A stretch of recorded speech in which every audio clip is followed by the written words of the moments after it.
उनमें से एक है doctor Bharti Patel.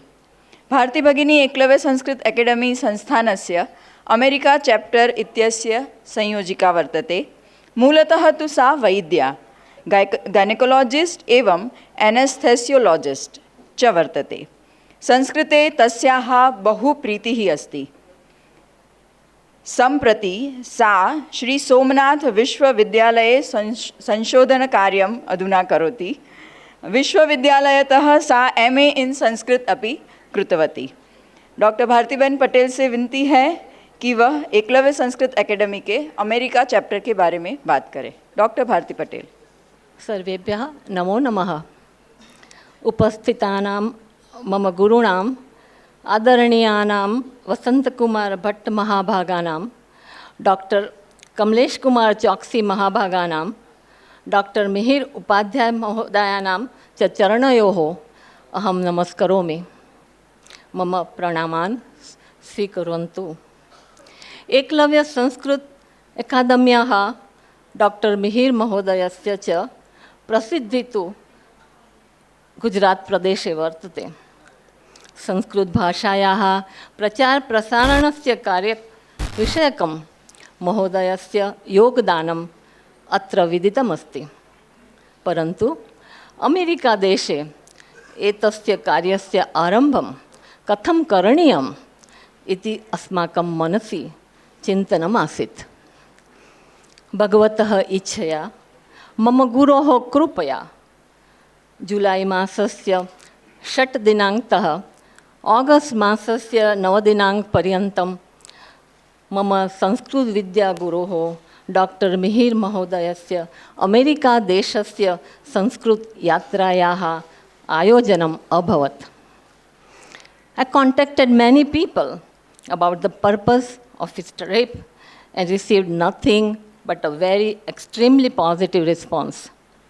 They helped us arrange all his lectures at various places. Our goal was to create awareness amongst Indian people about his work of promoting and propagating Sanskrit language. This was done by arranging his 13 lectures on topics like importance of Sanskrit in modern era, learn the language and discover the heritage, influence and need of Sanskrit in our lives, Sanskrit and Sanskriti. He delivers his lectures in metropolitan Chicago area, nearby state of Indiana, in Munster and Michigan City, Cincinnati, Ohio, and Lexington, Kentucky. We traveled as far as to Charlotte, North Carolina, Atlanta, Georgia, Phoenix, Arizona, and Hot Springs, Arkansas. To demonstrate his teaching methodology, Sanskrit language workshops were arranged for children and adults. 4 such workshops were arranged, 2 for children and 2 for adults. 1 3-day children's workshop and 3-day adult workshop were arranged in Atlanta region. Second 3-day children's and 3-day adult residential workshop were arranged in greater Chicago area. Everywhere he went, he received incredible response, not only in the number of people who attended his lectures, but also the take-home messages. People interacted with him before and after his lectures. That was also very incredible. Many people showed keen interest in learning Sanskrit. In his workshop also, children and adults joined with curiosity and enthusiasm. The responses and feedback was very positive. Workshops were well attended with extremely good interaction with the teacher. Some of the children and adults decided to learn Sanskrit from him and are currently taking his classes online. Children and adults were given, who attended the workshop, were given certificate of attendance as a gesture of remembrance. He came in contact with almost 1,000 people during his Sanskrit yatra and created a lot of networking opportunities. Through his networking, his work of propagating and promoting Sanskrit work continues. He informs them about different activities of Eklavya Sanskrit Academy on a regular basis. आगमनस्य तृतीयदिनाङ्के एव तस्य प्रवचनस्य आरम्भम् अभवत्. 18 घण्टायाः कष्टदायिन्याः विमानयात्रायाः प्रभावः मनुष्यशरीरे वर्तते. परन्तु मिहिर् महोदयस्य उपरि भगवतः कृपयाः प्रभावम् अहं दृष्टवती. सरस्वत्याः वास जिह्वायाः उपरि भगवतशक्तिः कृशशरीरे श्रोतारः अभिभूताः तं श्रुत्वा प्रसङ्गद्वयस्य स्मरणं कर्तुमिच्छामि. बालकानां प्रथमं वर्क्शाप् आसीत् स्मरणमन्दिरे. दिनत्रयस्य पाठनानन्तरं मन्दिरसेवकाः अपि अभिभूताः. विद्यागुरोः कृते किञ्चित् करणीयम् इति विचार्य मन्दिरस्य युतकं टी-शर्ट् महिर्महोदयाय समर्पितं. युतकस्य उपरि सर्वेषां बालकानां नामानि लिखितानि सन्ति.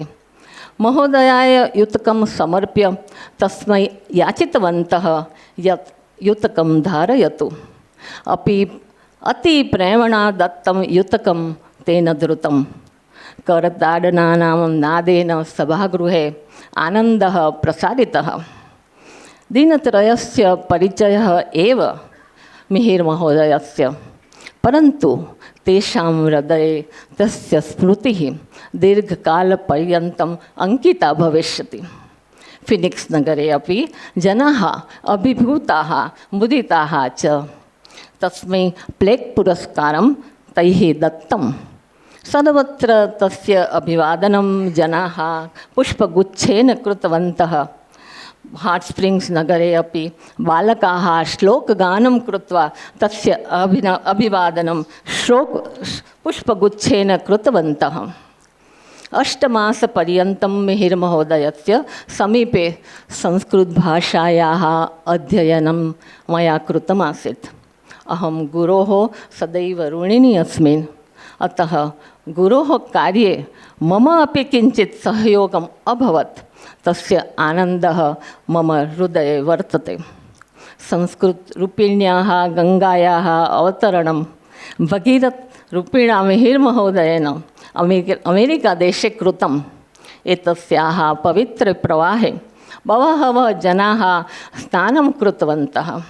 देशस्य अन्येषां प्रदेशानां जनाः एतस्मिन् प्रवाहे क्लेदितुं मज्जयितुं च कालस्य प्रतीक्षां कुर्वन्तः सन्ति.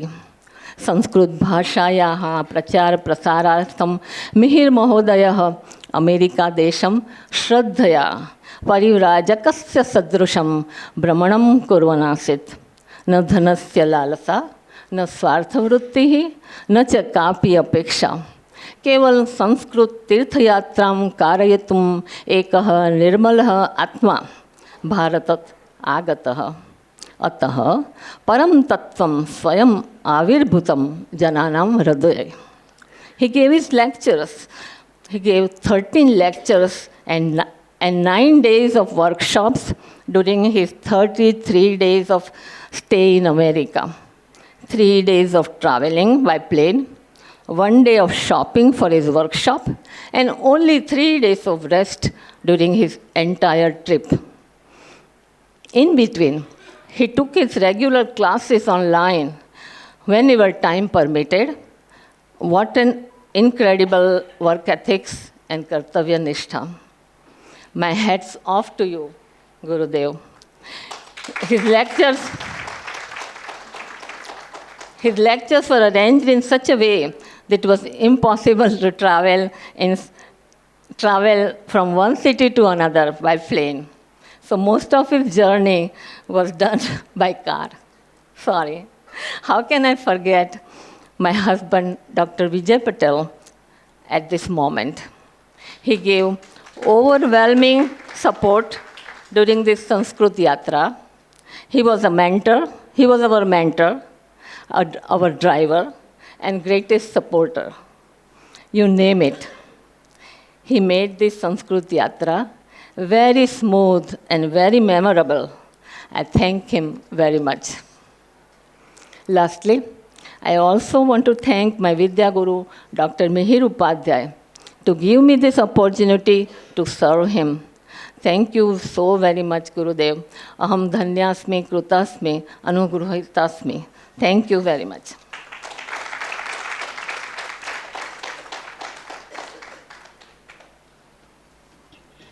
धन्यवादाः।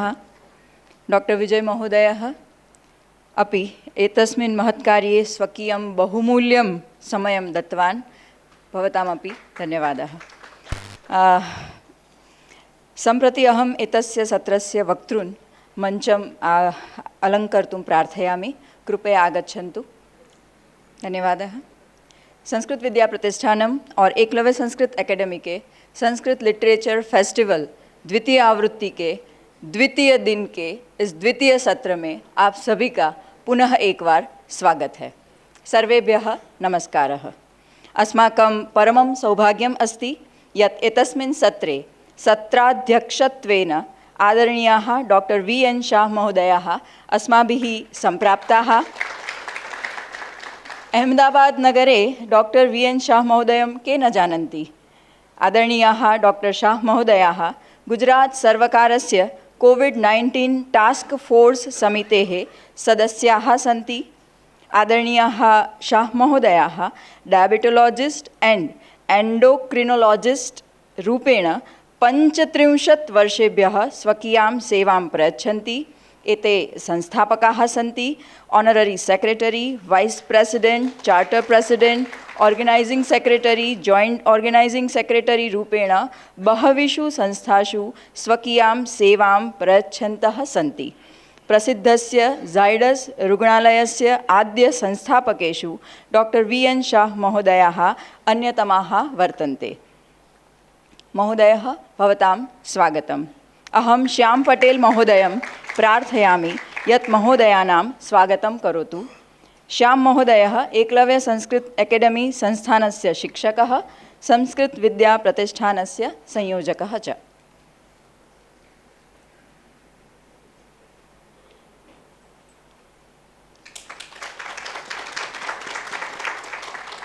धन्यवादः। अद्य अस्माकं परमं सौभाग्यम् अस्ति यत् प्रसिद्धाः शिक्षणशास्त्रिणः परमादरणीयाः चांदकिरण सलूजा महाभागाः अस्माकं निमन्त्रणं स्वीकृत्य देहलीतः समागताः सन्ति। देहली विश्वविद्यालये 27 वर्षाणि यावत् प्राध्यापकरूपेण स्वकीयां सेवां प्रदाय स्वैच्छिकीं निवृत्तिं स्वीकृत्य सम्प्रति संस्कृत प्रमोशन फाउंडेशन संस्थानस्य शैक्षिक निदेशकत्वेन दायित्वं वहन्तः सन्ति। महोदयानां परिचयः तु सुदीर्घः, किन्तु संक्षेपेण वदामि तर्हि नेशनल एजुकेशन पॉलिसी 2020, भारतीय ज्ञान परंपरा, अभ्यासक्रम रचना, पद्धतिशास्त्रम् इत्यादिषु महोदयाः कृतभूरि परिश्रमाः वर्तन्ते। एतान् विषयान् स्वीकृत्य महोदयाः समग्रे भारते प्रवासं कुर्वन्ति। अत्र उल्लेखनीयं यत् महोदयैः अनेकानि पारितोषिकाणि अपि प्राप्तानि सन्ति। महोदयाः भवतां स्वागतम्। अहं भावना भगिनीं प्रार्थयामि यत् महोदयानां स्वागतं करोतु। भावना भगिनी संस्कृत विद्या प्रतिष्ठाने न्यासीरूपेण कार्यं करोति।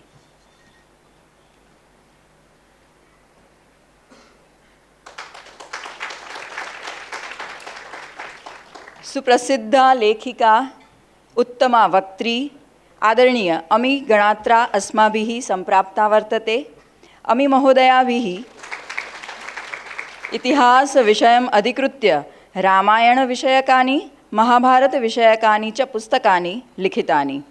महोदयाः Mahabharata unravelled part 1 and 2 and Ramayana unravelled पुस्तकानि बेस्ट सेलर पुस्तकरूपेण प्रसिद्धानि सन्ति। अमी गणात्रा महोदया योग शिक्षिका अपि वर्तते। सा भारतीय ज्ञान परंपरायाः अध्येत्री अपि वर्तते। अमिगणात्रा महोदयायाः स्वागतार्थम् अहं व्योममहोदयं प्रार्थयामि।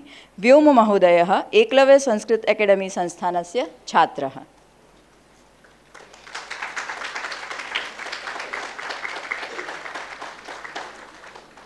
धन्यवादः। सम्प्रति अहं परमादरणीयान् डॉक्टर चांदकिरण सलूजा महोदयान् भारतीय ज्ञान परंपरा और शिक्षा पद्धति इति विषये अस्माकं मार्गदर्शनाय प्रार्थयामि। सर्वेभ्यः सादरं नमस्कारः। मैं आप सबको नमस्कार करता हूँ और आयोजकों को धन्यवाद भी देता हूँ कि उन्होंने इसके माध्यम से आप सबका और विशेष रूप से स्वामी जी का दर्शन करने का मुझे अवसर दिया है। और माननीय चौकसी जी और माननीय राव जी के साथ बहुत दिनों के बाद मुलाकात हुई, तो उसके लिए भी मुझे प्रसन्नता है।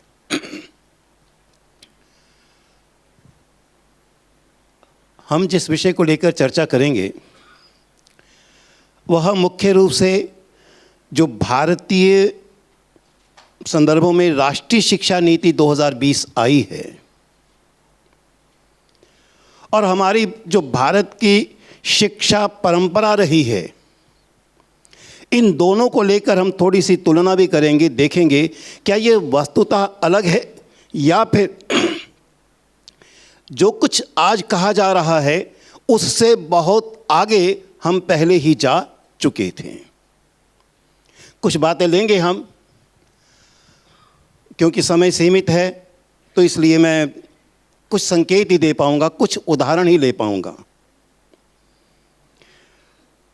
एक तो हमें इस बात की स्पष्टता होनी चाहिए कि जिसे आज हम शिक्षा कहते हैं वह प्राचीन काल में उस रूप में जिसे एजुकेशन के रूप में लेते हैं वो नहीं थी।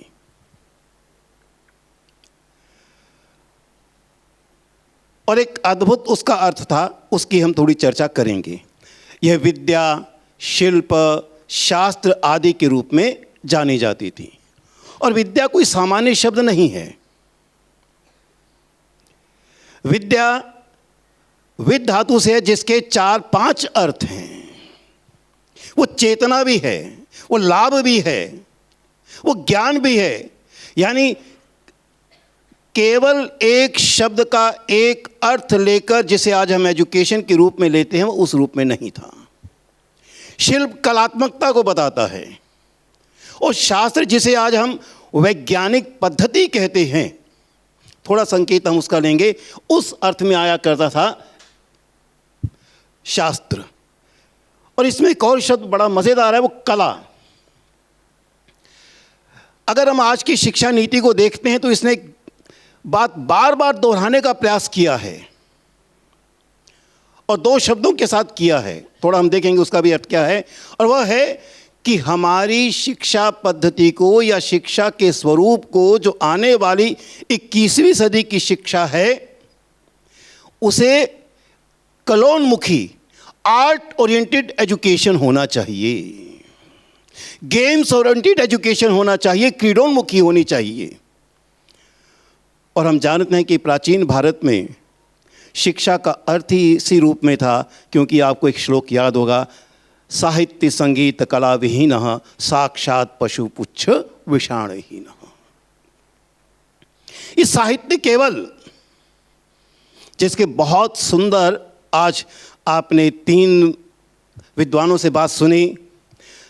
माननीय चौकसी जी ने बहुत ही सुंदर ढंग से उस बात को रखने का प्रयास किया कि अंततः भारतीय ज्ञान परंपरा का स्वरूप है क्या। माननीय वसंत जी ने बहुत सुंदर रूप से केवल एक उत्तर रामचरितम को लेकर और न जाने कितने संदर्भों को लेकर कर्तव्य बोध का प्रश्न उठाया है। और अमृत जी ने भी बहुत सुंदर ढंग से उसको हमारे समक्ष रखा था। हम केवल एक अनुमान लगा सकते हैं। और जब हम कहते हैं कि कलोन्मुखी शिक्षा है, वो व्यक्ति के भावों का किस प्रकार से संशुद्धिकरण हो सकता है उस रूप में आता है। खैर, ये कुछ बातें इसमें आएंगी। 21वीं सदी की इस राष्ट्रीय शिक्षा नीति ने अपने आप में एक बहुत बड़ी बात कह दी है। वो कहती है हम 21वीं सदी की शिक्षा की चर्चा कर रहे हैं, लेकिन हमारा आधार हमारी भारतीय ज्ञान परंपरा है। 21वीं सदी की शिक्षा की चर्चा, लेकिन आधार भारतीय ज्ञान परंपरा। कोई सोच सकता है कि इन दोनों में इस प्रकार का संबंध कैसे है? हम उसी को देखने का प्रयास करेंगे। इसमें बहुत लंबा है क्योंकि समय आधा घंटा है, तो इसको छोड़ सकते हैं, वैसी बात करेंगे।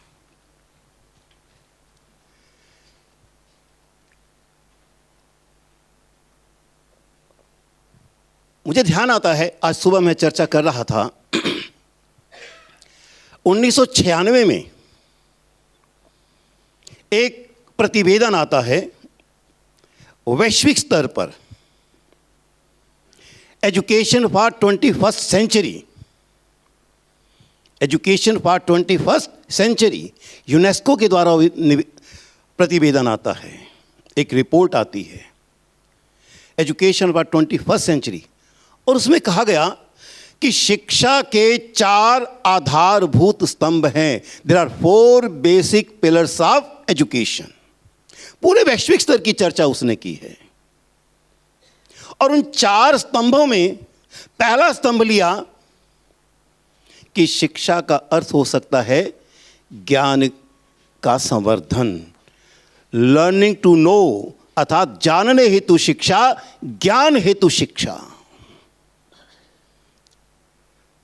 आज भी कुछ चर्चा इस रूप में प्रातःकाल यानी प्रथम सत्र में आई थी, ज्ञान हेतु शिक्षा। और फिर कहा ज्ञान तो आ जाएगा, अगर कर्म में नहीं ढला तो क्या होगा? तो दूसरा स्तंभ आया लर्निंग टू डू, कर्म हेतु शिक्षा, learning to know, learning to do. और फिर तीसरा स्तंभ आ गया, और उसमें कहा ज्ञान भी आता है, कर्म भी आता है। आज हम देखते हैं, लेकिन हम यह भी देखते हैं, प्रायः लोग मिलकर रहना भूल गए हैं। घरों में भी माता पिता और बच्चों के साथ बहुत अधिक बातचीत नहीं होती है। फोन के आने के बाद तो हर व्यक्ति को अकेला कर दिया गया है। न जाने कितने घंटे हम डिलीट करने में लगाते हैं, भारत के, पूरे विश्व में है। डर इतना उत्पन्न कर दिया है, घर जाने से पहले न जाने कितने मैसेजेस डिलीट करते हैं, फ़ोन डिलीट करते हैं, कोई देख ना ले। और भी कई बातें हैं। खैर, मुख्य बिंदु है, मुझे एक घटना ध्यान आती है। उस घटना इसलिए बता रहा हूँ कैसे व्यक्ति अकेला हुआ है। मैं उज्जैन से आ रहा था, रास्ते में एक स्थान आया, वहाँ लगभग परिवार के 7 या 8 लोग चढ़े। 7-8 चढ़ते ही आरक्षण था, अपने अपने बाई चांस मेरे ही उसी स्थान पर था। 7-8 अपने अपने उन्होंने बैग रखा और अपने स्थान पर चले गए, जो जिस सीट पर था। और उसके बाद मुझे लगता है कि रात को 1:30-2 बजे तक उनमें आपस में बातचीत नहीं हुई, हर कोई अपने अपने फ़ोन पर लग गया। माता अपने में व्यस्त है, पिता अपने में व्यस्त हैं, बच्चा अपने में व्यस्त है, बच्ची अपने में व्यस्त है, और उनके साथ एक मौसी या जो चाची समझ लीजिए, वो अपने में व्यस्त हो गई, आपस में देखा भी नहीं। यानी इस प्रकार से कैसे व्यक्ति को अकेला कर दिया गया है। इसलिए शिक्षा के उस 21वीं सदी शिक्षा के लिए एक उन्होंने वाक्य जोड़ा है, लर्निंग टू लिव टुगेदर, एक साथ मिलकर रहने हेतु शिक्षा। मैं प्रायः कहा करता हूँ, आज की स्थिति ऐसी बन गई है, विवाह बाद में होते हैं, तलाक पहले हो जाते हैं। हम एक दूसरे को सहन नहीं कर पा रहे हैं। प्राइवेसी के नाम पर न जाने हम क्या क्या मांग करते हैं। सामूहिक जीवन समाप्त हुआ है। कितना बड़ा दर्द उस वैश्विक प्रतिवेदन कह रहा होगा कि लिखना पड़ रहा है, मिलकर रहने हेतु शिक्षा। शिक्षा का तो अर्थ यही होना चाहिए था कि वो मिलकर रहना सिखाए। और फिर चौथा बिंदु और भी महत्वपूर्ण हो गया, और चौथा स्तंभ था लर्निंग टू बी, मनुष्य बनने हेतु शिक्षा।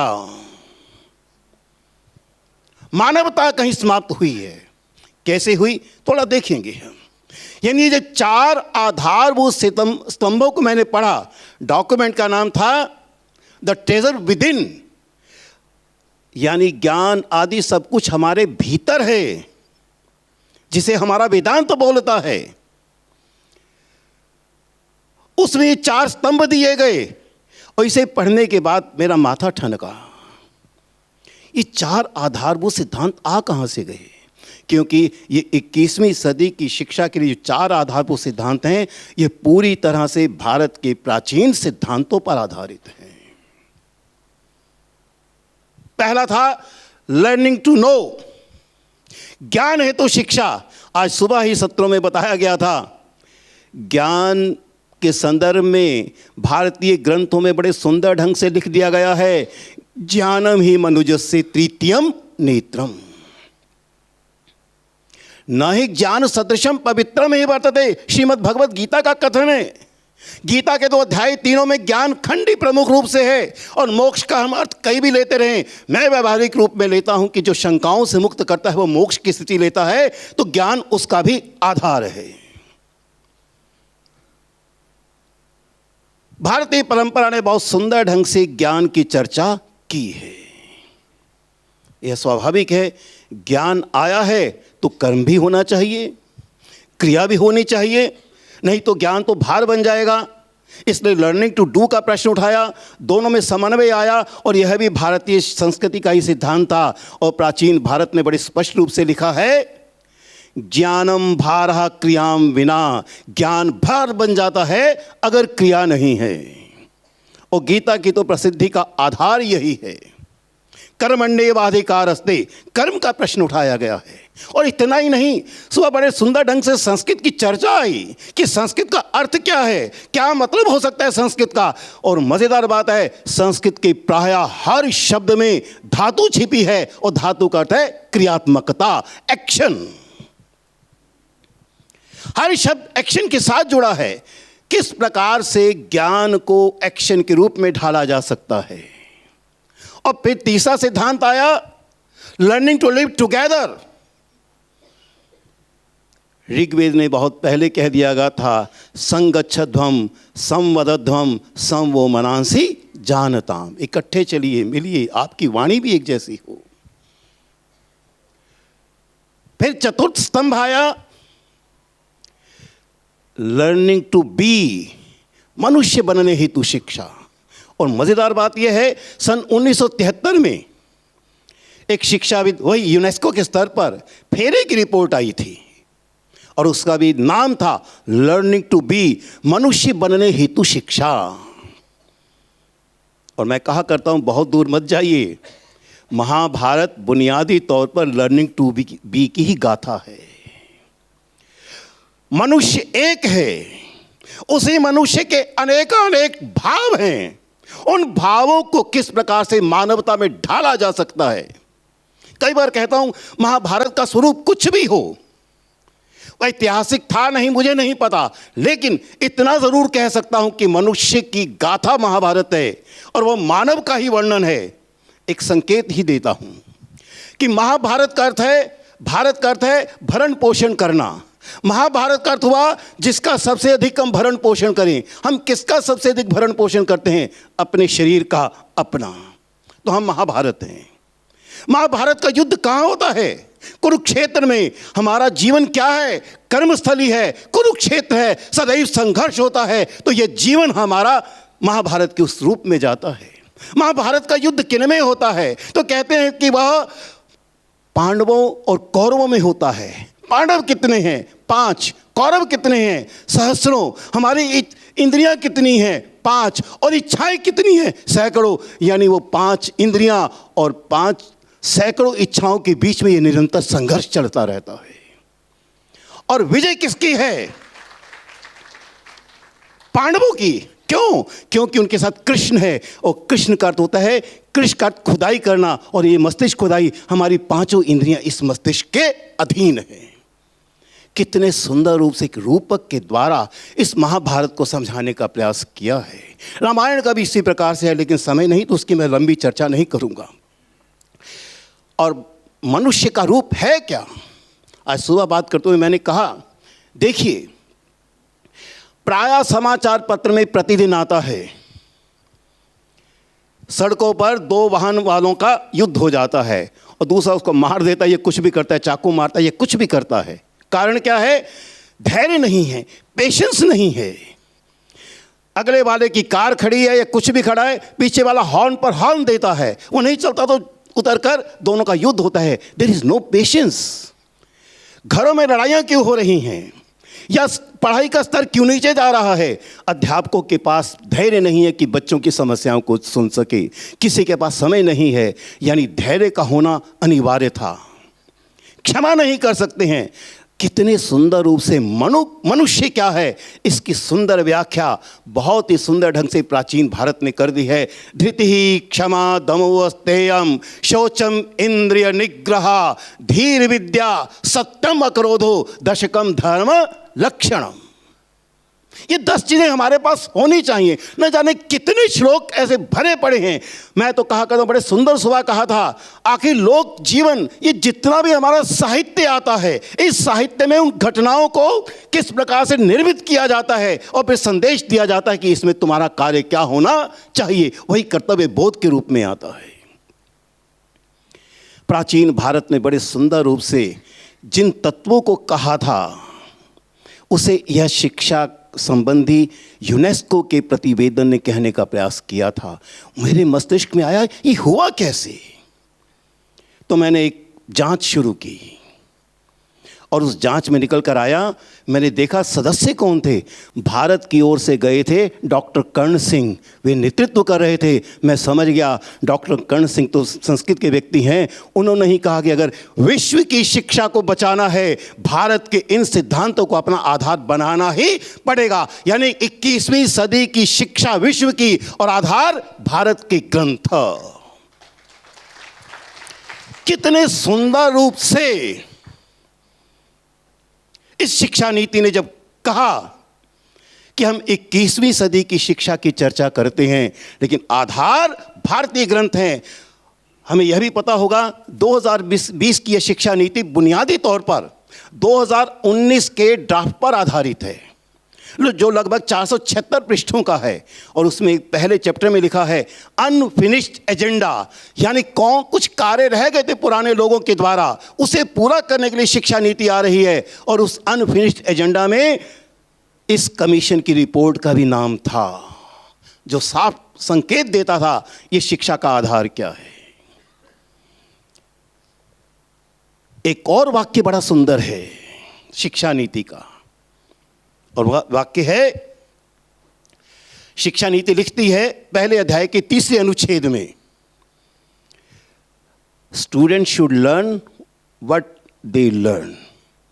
बच्चों को वह पढ़ना चाहिए, सीखना चाहिए, वो सीख रहे हैं। लेकिन अगला वाक्य बड़ा मजेदार है, they should also learn how to learn. उन्हें यह सीखना चाहिए सीखा कैसे जाता है। यह सीखने का सूत्र है। हम कितनी पुस्तकें पढ़ाएंगे, पुस्तकें पढ़ना सिखाएं, उसकी अपनी एक शैलियां हैं। उसका बहुत सुंदर वर्णन प्राचीन भारतीय शिक्षण शैलियों में आया है, जिसका संकेत थोड़ा सा मैं दूंगा। अगर हम उसे ना भी लें तो एक बात बड़ी मजेदार निकलती है। मैं अगर संपूर्ण भारतीय शिक्षा का आधार लेता हूं तो 2 शब्दों में पूरे शिक्षा ग्रंथ को लिखा जा सकता है। आज भी जब कोई बीएड करता है अथवा शिक्षा के क्षेत्र में कार्य कर रहा होता है तो उन्हें सिखाया जाता है, बच्चों में जानने की जिज्ञासा उत्पन्न कीजिए, उन्हें इसमें सीखने की इच्छा उत्पन्न कीजिए। प्रश्न किए जाते हैं, उसके अपने तरीके हैं। और प्राचीन भारत का यह सिद्धांत था, जिज्ञासा, यानी शिक्षा प्राप्त करने का आधार है जिज्ञासा। बच्चे में जानने की इच्छा होनी चाहिए, अथवा ऐसा परिवेश बनाया जाए। 12वें अध्याय में परिवेश बनाने की चर्चा करती है शिक्षा नीति, और प्राचीन भारत में तो पूरा बार बार उस परिवेश की बात करती है। इसलिए प्राचीन भारत में 2 शब्दों का प्रयोग आता है, एक अधिगम और दूसरा अर्जन। Acquisition and learning. अधिगम प्रयास पूर्वक है, उसके लिए एक लंबी प्रक्रिया है जिसे न्याय दर्शन ने दिया है। न्याय दर्शन कहता है प्रमाण प्रमेय संशय प्रयोजन और अनंत में आता निश्चयासाधिगमः, अधिगम प्राप्त करने के लिए आपको प्रामाणिकता चाहिए, इसलिए पहला शब्द ही उसका प्रमाण है। और अर्जुन स्वाभाविकता है, नेचुरल वे है। How do we attain the knowledge in a natural way, जिसका बहुत ही सुंदर चर्चा शिक्षा नीति ने अपने पहले स्तर को लेकर, यानी जिसे हम फाउंडेशनल स्तर कहते हैं, उस दृष्टि से की है। मैंने चर्चा प्रारंभ की थी कि शिक्षा का अर्थ क्या लिया जा सकता है। आपको अद्भुत लगेगा, शिक्षा नीति के पहले स्तर यानी जिसे फाउंडेशनल लिटरेसी कहा है, ECCE के अंतर्गत फाउंडेशनल लिटरेसी का अर्थ है आधारभूत भाषिक क्षमता। भाषा संभवतः हमारे आज शिक्षा के स्तर के नीचे के जाने का बहुत बड़ा कारण भाषा बन गया है। मैंने न जाने कितने विद्यार्थियों को देखा, वे परीक्षा में बैठे होते हैं माथा पकड़कर। मैं पूछता हूं उनसे, बीएड का छात्र MSc है, बैठा हुआ है, गया उसके पास, क्या हुआ बेटा? सर कुछ नहीं। मैंने कहा लिख नहीं रहे? कहता सर लिखता हूं, मुझे स्पष्ट हो गया इसे प्रश्न ही समझ में नहीं आया है। मैंने पूछा बेटा प्रश्न समझ में आया? कहता नहीं। मैंने कहा आ जाओ, बाहर ले गया, प्रश्न समझाया, कहता उत्तर मैं लिख लूंगा। एक छोटी सी बच्ची आती है 8वीं कक्षा की, अंकल इस प्रश्न का उत्तर लिखवा दोगे? पुस्तक देखी, NCERT की पुस्तक थी सोशल साइंस की। प्रश्न देखा, मैंने फिर सोचा इसे प्रश्न नहीं आया। मैंने पूछा प्रश्न समझ आया? कहती है नहीं। फिर उसे प्रश्न समझाया, कहती उत्तर मैं लिख लूंगी। भाषा कितना बहुत बड़ा साधन है किसी भी विषय को समझने का। इस शिक्षा नीति ने इसलिए कहा टीचिंग ऑफ लैंग्वेज मीन्स, भाषा पढ़ाने का अर्थ है एम्पावरिंग द चाइल्ड, बच्चे को सशक्त करना। ये शक्तिकरण की प्रक्रिया है। बच्चे समझ सकेंगे तो वे स्वयं पढ़ने के योग्य हो सकते हैं। इसलिए जब का जिज्ञासा उत्पन्न कीजिए, दूसरा सिद्धांत दिया स्वाध्यायन, यानी हाउ टू लर्न। और हाउ टू लर्न तब तक नहीं हो सकता जब तक स्वाध्याय नहीं हो। स्वाध्याय के कई अर्थ दिए हैं। और जब मैं भाषा की चर्चा करता हूं, ध्यान दीजिएगा, मैंने संकेत दिया था, पहले स्तर को रखा गया फाउंडेशनल लिटरेसी, अर्थात आधारभूत साक्षरता। भाषा का आधार बनाओ। शिक्षा नीति ने यह कहा है हम बच्चों के साथ अन्याय कर रहे हैं, करोड़ों बच्चों के साथ अन्याय कर रहे हैं। शिक्षा नीति का पहला वाक्य था हम शिक्षा के द्वारा एक ऐसा समाज बनाना चाहते हैं जो न्यायप्रिय हो, जस्ट सोसाइटी, न्यायप्रिय हो। लेकिन उसने कहा अब तक अन्याय हो रहा था। क्या अन्याय था? एक उदाहरण,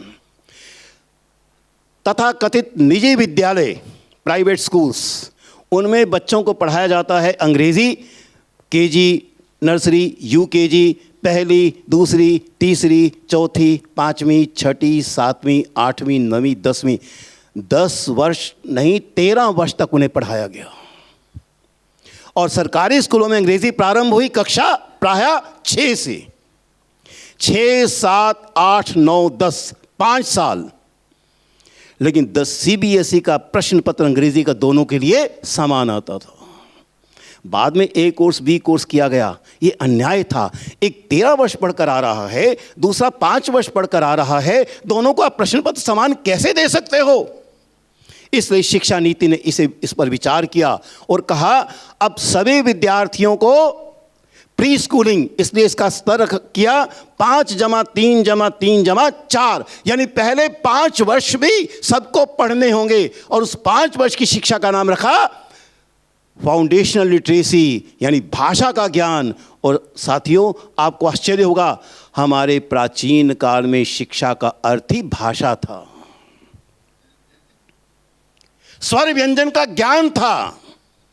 बहुत ही सुंदर श्लोक है एक, संप्राप्ते पंचमे वर्षे, पूरा एक श्लोक है और अंत में कहता है गुरु संसद प्रति गच्छेत, अर्थात अपने गुरु के पास तब जाएगा जब पहले 5 वर्ष तक वो भाषा पर अच्छा अधिकार प्राप्त कर लेगा। अर्थात शिक्षा नीति का यह सिद्धांत हमारी प्राचीन भारतीय परंपरा पर आधारित है। बीएड में एक बात और पढ़ाते रहे और उसके लिए शब्द का प्रयोग किया गया टेबुला रसा, कोरी स्लेट, यानी हर बच्चा कोरी स्लेट है, कैसे भी उसे मोड़ सकते हैं। ये कैसे हो सकता है? बच्चा जब किसी भी कक्षा का हो, जब विद्यालय में प्रवेश करता है, उसके पास अपनी समझ है, उसके पास अपनी भाषा है, जैसी भी भाषा है वो तोतली रही होगी। उसके पास माँ का प्यार है, पिता का प्यार है, माँ की डांट है, पिता की डांट भी है, घर का परिवेश भी है। घर में तो इतना बोलता है या बोलती है कि घर वालों को कहना पड़ता है, पता नहीं कहाँ से सीख कर आता है या आती है, हमने तो सिखाया ही नहीं है। जब वो ऐसा कर सकता है तो विद्यालय में अपनी मातृभाषा में अनुत्तीर्ण क्यों हो जाता है? कहीं दोष हमारी शिक्षा की पद्धति में था। हमने प्रश्न कैसे किए? हम एक और कहते हैं बच्चा रचनाशील है और दूसरी ओर कहते हैं इन्हें कुछ आता नहीं है। तो क्योंकि स्किनर और स्किनर का सिद्धांत पढ़ाया गया, हमें पावलोव का सिद्धांत पढ़ाया गया कि बच्चा कुछ नहीं जानता है, कोरी स्लेट है। लेकिन प्राचीन भारत ने कभी नहीं कहा, उसने कहा हर बच्चे में ज्योति विद्यमान है, हर किसी में समझने की शक्ति विद्यमान है। और तैत्तिरीय उपनिषद ने तो शिक्षावल्ली में एक और बात कह दी। वो कहती है शिक्षा के अर्थ को अगर मैं पूरा संकेत लेता हूं तो बड़े सुंदर ढंग से वो शिक्षा नीति तैत्तिरीय उपनिषद बताता है, पंचकोशीय विकास। शिक्षा का अर्थ है विकास, और विकास के लिए कहा आज भी हम कहते हैं ऑल राउंड डेवलपमेंट। और उस ऑल राउंड डेवलपमेंट में क्या क्या बातें आ सकती हैं, तो जिसकी सुंदर व्याख्या तैत्तिरीय उपनिषद करता है। पंचकोशीय विकास, अन्नमय कोश, प्राणमय कोश, मनोमय कोश, विज्ञानमय कोश और अंत में आनंदमय कोश। प्राणमय, अन्नमय कोश शारीरिक विकास है। अरे बुद्धि कहां रहेगी अगर हमारा शरीर ही स्वस्थ नहीं है? शरीरम आद्यम खलु धर्म साधनम। और फिर भारत वहां रुका नहीं, उसने केवल अन्नमय कोश की चर्चा नहीं की है, अरे उसे शरीर को पालने के लिए आयुर्वेद का भी निर्माण किया है। आयुर्वेद में शरीर के विकास का संसाधन क्या हो, कितने सुंदर रूप से आयुर्वेद ने उसकी चर्चा की। अरे यहाँ व्यक्ति को वो रोग नहीं कहता है, डिजीज नहीं कहता है, डिजीज का तो है ईज डिस यानी अनकंफर्टेबल, लेकिन भारत ने तो कहा है आरोग्य, यानी जो हर प्रकार से आरोग्य है उसका आधार बनाया भोजन। भोजन के कारण हम प्रायः हमारे बहुत सारे शरीर के रोग आदि आते हैं।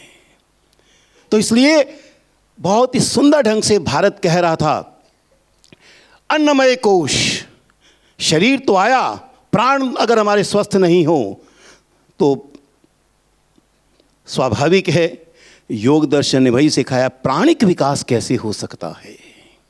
शरीर हो, प्राण भी हो और मन विचलित होता रहे, मन में भावनाएं नहीं हो, हम मनुष्य को मनुष्य नहीं समझ सके। सुबह जब कहा, आप दोनों ने कहा भवभूति का सिद्धांत करुणा, अर्थात करुणा जागनी चाहिए, और शिक्षा नीति ने उस करुणा की बात की है। हर बच्चे में करुणा भाव होना चाहिए। वो करुणा का भाव मन में आता है, वो मनोमय कोश है। पूरा हमारा साहित्य शास्त्र उस मनोमय कोश का विकास है, ये रस नहीं है। मैं कहा करता हूँ भारत में काव्य शास्त्र में जो रस है वो मनोविज्ञान है। हर व्यक्ति के किसी प्रकार की गतिविधि को देखकर मानसिक विकास का स्वरूप क्या हो। बड़े सुंदर रूप में सुबह कहा गया 12 वर्ष तक राम अकेले रहते हैं, मन में कितनी व्यथा रही होगी। बाद में मौका आता है तो कहते हैं हिरणमयी सीता, मुझे वो मूर्ति चाहिए। आप अनुमान लगा सकते हैं कि कितने वर्षों तक उन्होंने अपने मन में सीता को समाया हुआ था। अवसर मिला तो उसकी मूर्ति बनवाई। मालविकाग्नि मित्रम का प्रश्न आया, कितने सुंदर रूप से उस चीज का वर्णन, यानी दो अध्यापकों में विवाद हो रहा है, उसकी चर्चा की। कुछ संकेत अनुभवात्मकता के रूप में उसकी मैं देने का प्रयास करूंगा। तो मनोमय कोश अनिवार्य था। और फिर कहा मनोमय कोश तो विकसित हो गया, भावनाएं तो विकसित हो गई, लेकिन उचित क्या है, अनुचित क्या है, इसका भी तो ज्ञान होना चाहिए। वो मन नहीं कर सकता। मन तो पीछे दौड़ता है, अपने भावों में खोता है, उचित अनुचित को नहीं सोचता है। तो कहते हैं भैया इसके लिए दिमाग चाहिए। उसे कहा विज्ञानमय कोश, विश्लेषणात्मकता की शक्ति। और फिर अपने को पहचानता है, अपनी शक्ति को पहचानता है, वह उसका आनंदमय कोश है। और फिर देखिए कोश शब्द का प्रयोग किया गया है। कोश का अर्थ क्या होता है? जैसे बीज कोश है, अर्थात बंद है, अंदर ऊर्जा है। एक बीज में कितना बड़ा वृक्ष छिपा हुआ है। आप पृथ्वी में गाड़ दीजिए, गुड़ाई कीजिए, प्रकाश आने दीजिए, वायु आने दीजिए, धीरे धीरे आप देखेंगे इतनी बड़ी सख्त भूमि को भी तोड़कर वह बाहर अंकुरित हो जाता है। ऐसे हर बच्चा उस बीज के समान है जिसे यदि प्रवेश दिया जाए उसकी ऊर्जा बाहर निकल कर आएगी और वृक्ष का रूप ले लेगी। इसलिए प्राचीन भारत ने उस उपनिषद की शैली को अपनाते हुए पंचकोशीय विकास की चर्चा करते हुए बच्चे को कोरी स्लेट नहीं माना है और उसके लिए एक सिद्धांत दिया है। शिक्षा नीति के पहले अध्याय के अंत में 25 सिद्धांत दिए गए हैं और पहला सिद्धांत अद्भुत है। वो कहता है रिकॉग्नाइज द चाइल्ड।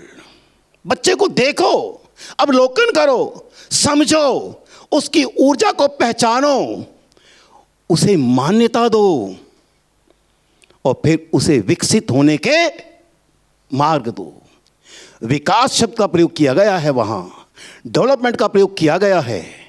और जानते हैं कि इस वृद्धि के दो रूप होते हैं, एक ग्रोथ एंड एक डेवलपमेंट।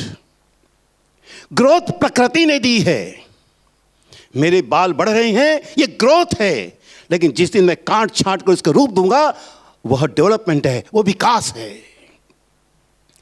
और बड़े ही सुंदर ढंग से इस चीज की बात उन्होंने की। और फिर साथ में एक बात और कही, आप अकेले मत करना।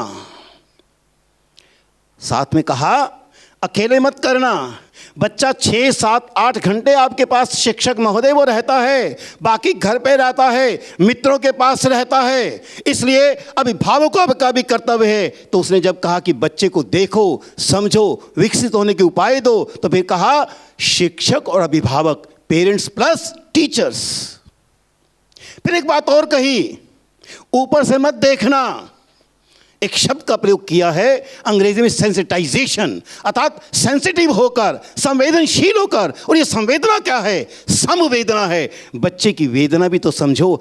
आप यहाँ खड़े हैं, बच्चा यहाँ खड़ा है, दोनों को समझने के लिए अध्यापक को नीचे आना पड़ेगा। बच्चा धीरे तभी उठेगा, फिर एक समान स्तर पर रहा है। ये संवेदना है। बच्चे के दर्द को पहचानो। कितने सुंदर रूप में इस शिक्षा नीति ने इस बात को कहा। और वो भारतीय सिद्धांतों में संवेदना का जो स्वरूप है, वो जो कोशीय विकास की चर्चा है, बहुत ही मजेदार ढंग से इस शिक्षा नीति ने कहने का प्रयास किया है। एक और बात शिक्षा नीति ने बड़ी मजेदार कही। वो बार बार कहती है कि शिक्षा को रचनात्मकता से जोड़ना चाहिए, क्रिएटिविटी से जोड़ना चाहिए।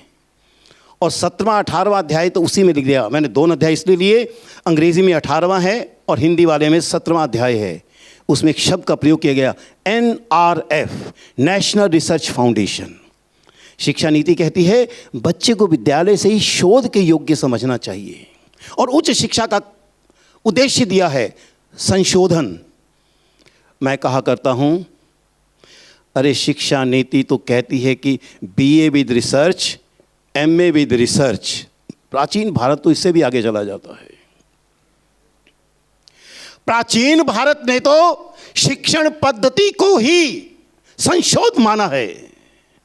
फिर तैत्तिरीय उपनिषद कहता है, आचार्यो पूर्व रूपम अंतेवासी उत्तर रूपम विद्या संधि ही, और फिर अगला का प्रवचनम संधानम, पढ़ाने का तरीका संधान हो। बच्चा क्या जानता है उसे आगे ले जाओ, उसके स्वरूप को पहचानो, उसमें किस दिशा में जाने की स्थिति है।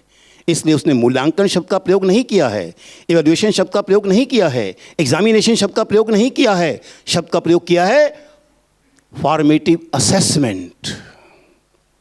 और असेसमेंट क्या है? Assessment is not examination. परीक्षा के लिए तो मैं कहा करता हूं ये हमें बदलना पड़ेगा। परीक्षा को प्राण दान की प्रक्रिया बनना चाहिए, प्राण हरण की प्रक्रिया नहीं बनना चाहिए। आज ये प्राण हरण की प्रक्रिया बन गई है।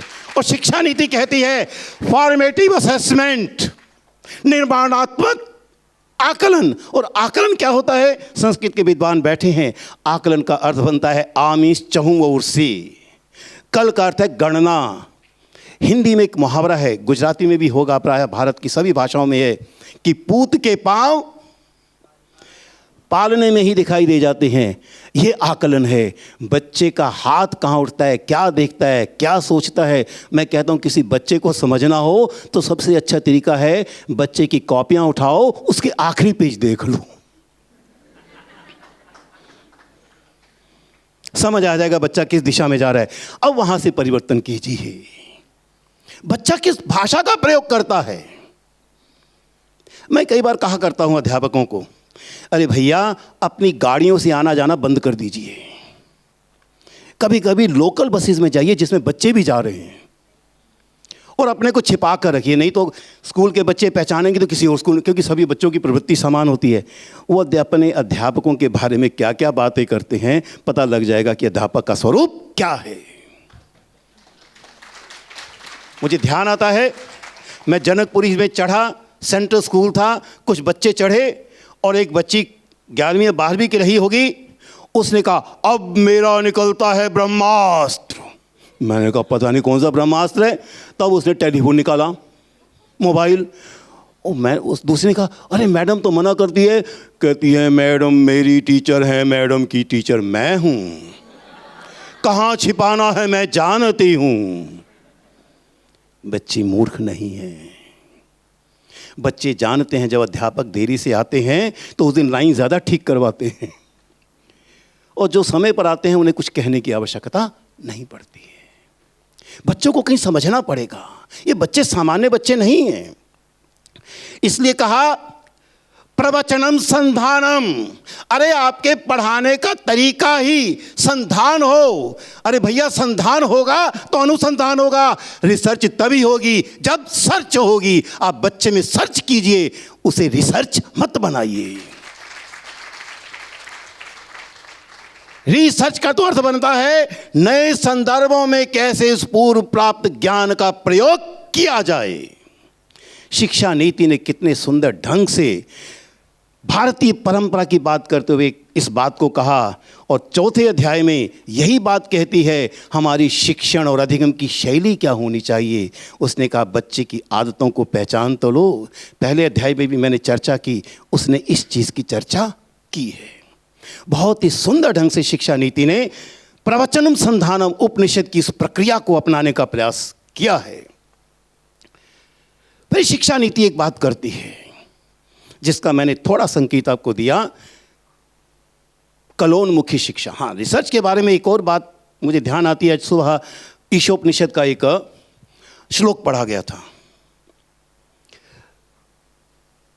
भारत के ज्ञान की परंपरा का आधार नूतन को प्राप्त करना है, जानना है।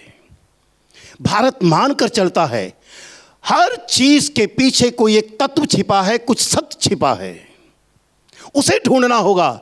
और कितने सुंदर ढंग से शिक्षा नीति ने जो कुछ कहा उसे प्राचीन भारत के ईशोपनिषद ने कह दिया। हिरण्मयेन पात्रेण सत्यस्यापि हितमुखम तत्वं पूषण अपावृणु सत्य धर्म दृष्टये। अर्थात वो सत्य ढका हुआ है। और बहुत सुंदर शब्दों में उसने कहा, किससे ढका हुआ है? हिरण्मय पात्रेण, चमकीले ज्ञान से, जिसकी बहुत सुंदर व्याख्या ओशो ने ईशोपनिषद में की है। क्या हो सकता है चमकीला ज्ञान?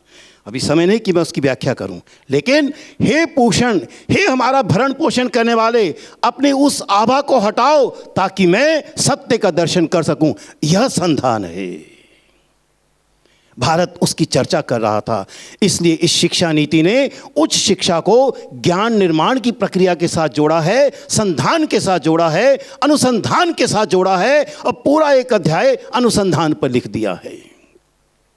एक शिक्षा नीति एक बात और करती है, वो कहती है बच्चा कोरी स्लेट नहीं है, उसके पास अनुभव है। ये शिक्षा नीति बार बार कहती है एक्सपीरियंशियल लर्निंग, अनुभवात्मक की शिक्षा। ये सच है, हर बच्चा बहुत कुछ जानता है।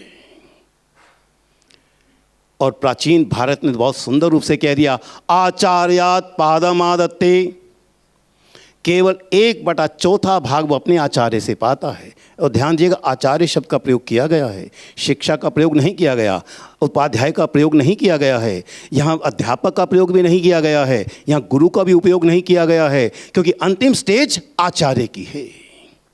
प्रारंभ में जो कोई नया बनता है वो शिक्षक है, और शिक्षक का अर्थ होता है सीखने वाला। इसलिए सिख धर्म में शिक्ष से बना है सिख, यानी सीख। कोई कह सकता है जी क्या सीखेगा? तो सुबह मैंने संकेत दिया, पढ़ाने के लिए पहले बच्चों को समझो, यह भी सीखना है बच्चे कैसे सीखा करते हैं। Don't talk of teaching styles, talk of learning styles. बच्चे कैसे सीखते हैं? कोई शोर में सीखता है, कोई रेडियो चलाकर सीखता है, कोई रेडियो बंद करके सीखता है, कोई एकांत कमरे में सीखता है, तो कोई घूमकर सीखता है। न जाने कितने प्रकार हैं। वो जाने मेरे बच्चे कैसे सीखते हैं। फिर विषय को पहचाने। हर विषय के पढ़ाने का अलग तरीका हो सकता है। फिजिक्स वैसे नहीं पढ़ाई जा सकती जैसे केमिस्ट्री पढ़ाई जा सकती है। दोनों विज्ञान के अंतर्गत आते हैं, हालांकि भारत में तो विज्ञान का अर्थ भिन्न है। बायोलॉजी किसी और ढंग से पढ़ाई जाएगी, इतिहास किसी और ढंग से पढ़ाया जाएगा, राजनीति विज्ञान किसी और ढंग से पढ़ाई जाएगी। यानी आपका विषय क्या है, उस विषय के स्वरूप को पहचानने वाला शिक्षक हो सकता है जो नया बना है। क्योंकि परीक्षा, एमएससी करते हैं, एमए करते हैं, तो परीक्षा तो लिखी जा सकती है। वो विश्वविद्यालय हमारा सहयोग करता है कि पूरा पढ़कर नहीं आए कोई बात नहीं, हम सारे प्रश्न नहीं देंगे, हम 10 प्रश्न देंगे, कोई 5 कर लेना। वो विश्वविद्यालय हमारा योगदान करता है। और बहुत सारा योगदान हमारे अध्यापकों के द्वारा भी हो सकता है। बहुत रिमाइंडर आने के बाद भी पेपर वापस नहीं जाते हैं, लेकिन सारे पेपर आ जाते हैं। वो कैसे निरीक्षित होंगे वो भी एक प्रश्न चिन्ह बन सकता है, तो अंक कैसे मिल जाते हैं। बट एनी हाउ, तो बड़े सुंदर ढंग से शिक्षा नीति ने इस बात को कहने का प्रयास किया कि भैया बच्चे जो कुछ जानते हैं उसे किस तरह से परीक्षित किया जा सकता है। इसलिए कहा अनुभव उनके हों, परीक्षा ऐसे लो, अनुभव लो। तो आचार्यात् पादमादत्ते, पादम शिष्य स्वमेधया, अपनी मेधा से प्राप्त करता है 1/4, और पादम सब्रह्मचारी भी अपने साथियों से प्राप्त करता है। देखिए उस समय कहा गया सब्रह्मचारी भी, आज जितने भी शोध पत्रिकाएं हैं वहाँ से कहते हैं पीयर लर्निंग, और शिक्षा नीति ने पीयर लर्निंग का प्रश्न उठाया है। ये वही है, सब्रह्मचारी भी। और पादम काल क्रमेण, और फिर काल के साथ वो जानता है। न जाने कितने ऐसे श्लोक अनुभवों से जुड़े हुए हैं। फिर एक बहुत बात मैंने जो प्रारंभ की थी, समय को ध्यान में रखते हुए, मैं मिहिर जी बैठे होंगे, बार बार देख रहे होंगे, एक बात जो मैंने कहा कलोन्मुखी शिक्षा और क्रीडोन्मुखी शिक्षा। इसे शिक्षा नीति ने जब लिखा तो उसके पीछे खेल नहीं है। हम खेल से क्या क्या सीखते हैं। मुझे ध्यान आता है आज से लगभग 2 महीने पहले 2 मैचेस थे, भारत के एक न्यूजीलैंड के साथ और एक ऑस्ट्रेलिया के साथ। मैं तो सो गया क्योंकि 10 बजे सुबह उठना होता है, 4 बजे, तो मैं 10 बजे सो गया। 11 साढ़े 11 बजे मेरी नींद खुलती है, शोर बहुत होता है। तो मैंने कहा, देखा पटाखे बज रहे हैं, मैं सोच गया न्यूजीलैंड से भारत जीत गया है। और जिस दिन ऑस्ट्रेलिया का था तब भी सो गया, लेकिन वहाँ तो नींद नहीं खुली, क्योंकि पटाखे में मैं समझ गया भारत हार गया है। यह गेम्स हैं। कैसे भारत को जोड़ा जा सकता था, कैसे लोगों को जोड़ा जा सकता है। पावर गेम क्या होती है? हॉकी में पेनल्टी कॉर्नर जब लगता है, पूरे देशवासियों की धड़कनें रुक जाती हैं, क्या होगा। निर्णय कैसे लेने हैं, सामूहिकता कैसे होनी चाहिए। सुबह एक बड़ा अच्छा प्रश्न उठाया, सामाजिकता व्यष्टि समष्टि ही। भारत की प्रक्रिया व्यष्टि से समष्टि की ओर जाने की है, इसलिए भरत वाक्यम की चर्चा की थी। भरत वाक्यम क्या कहते हैं? वो पूरे सर्वे भवन्तु सुखिनः वाला काल भाव वहीं आता है। तो क्रीडोन्मुखी शिक्षा के पीछे बच्चे में निर्णय लेने की क्षमता है, उसके शारीरिक विकास का प्रश्न है। मुझे लगता है बड़े सुंदर ढंग से उसने इस चीज़ की चर्चा की है और 21वीं सदी के कौशलों के अंतर्गत की है। और कला का मैंने बताया वो भावना है जो साहित्य संगीत कला के माध्यम से उसने उठाने का प्रयास किया है। साथियों, मैंने आपको थोड़ी सी झलक दी है कि प्राचीन भारतीय शिक्षा व्यवस्था में जो कुछ था, आज जब शिक्षा नीति कहती है हमारा आधार हमारी भारतीय ज्ञान परंपरा होनी चाहिए, तो उसके पीछे ये कारण हैं। सुबह महाकाव्यों की चर्चा करते हुए देखिए, जो आज की पद्धति में किस प्रकार से हमारे प्राचीन सिद्धांत थे। दो बातें कहकर समाप्त करूंगा, बहुत संकेत रूप में हैं। पहली बात तो उसने बड़े सुंदर रूप से कही है, शिक्षण की पद्धति क्या हो। हम आज जब बीएड करते हैं तो हमें सिखाया जाता है नॉलेज एस्पेक्ट, गोपाल जी आप कराते ही होंगे, नॉलेज एस्पेक्ट, उसके बाद अंडरस्टैंडिंग और उसके बाद एप्लीकेशन ऑफ नॉलेज। और प्राचीन भारत ने यही कहा, श्रवण मनन निधिध्यासन। श्रवण ज्ञानात्मकता है। प्राचीन परंपरा थी, मौखिक थी, तो इसलिए श्रवण का नाम आया। आप जो ग्रहण करते हैं वो ज्ञानात्मक पक्ष है।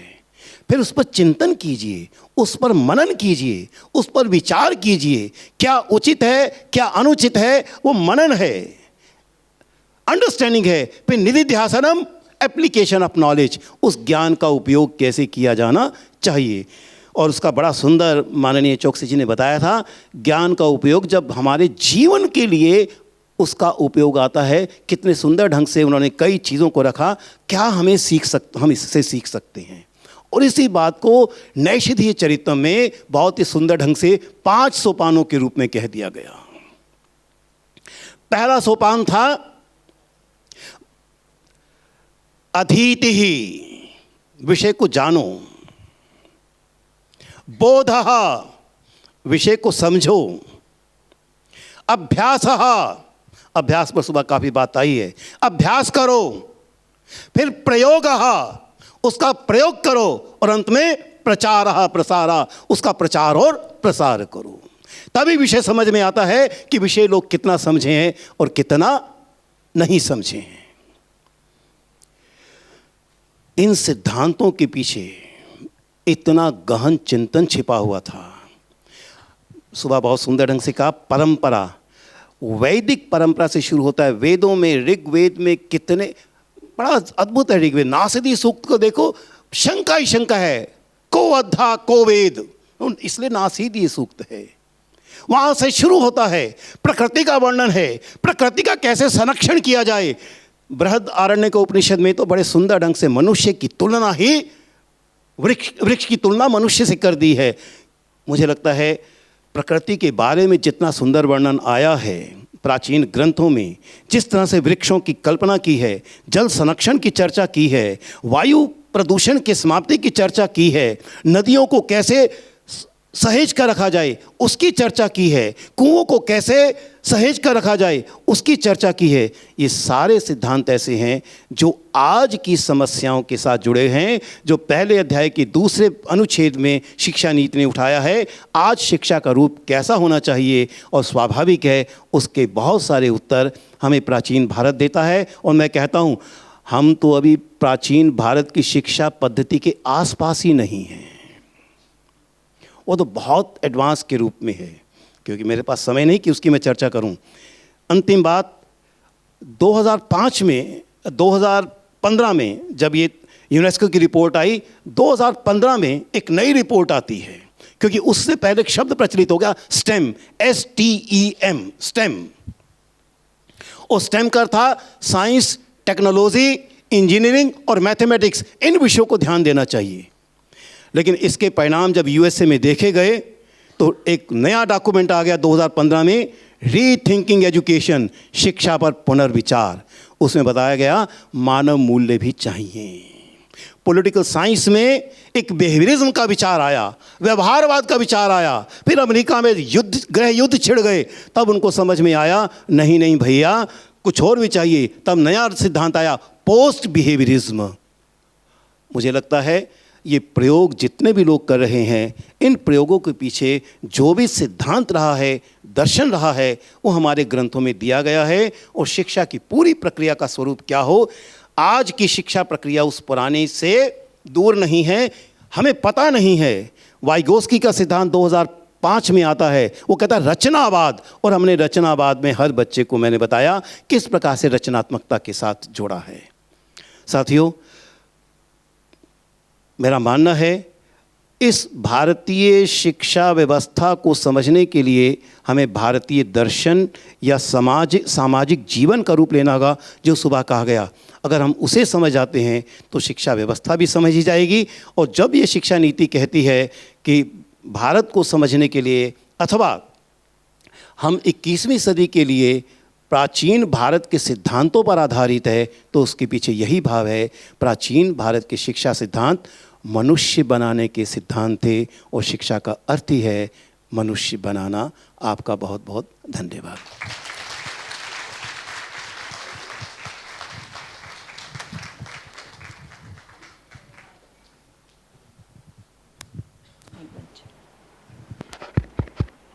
धन्यवादः। वयम् उपकृताः। अधुना अहम् आदरणीयाम् अमी गणात्रा महोदयां स्वकीयं विषयं प्रस्थापयितुं प्रार्थयामि।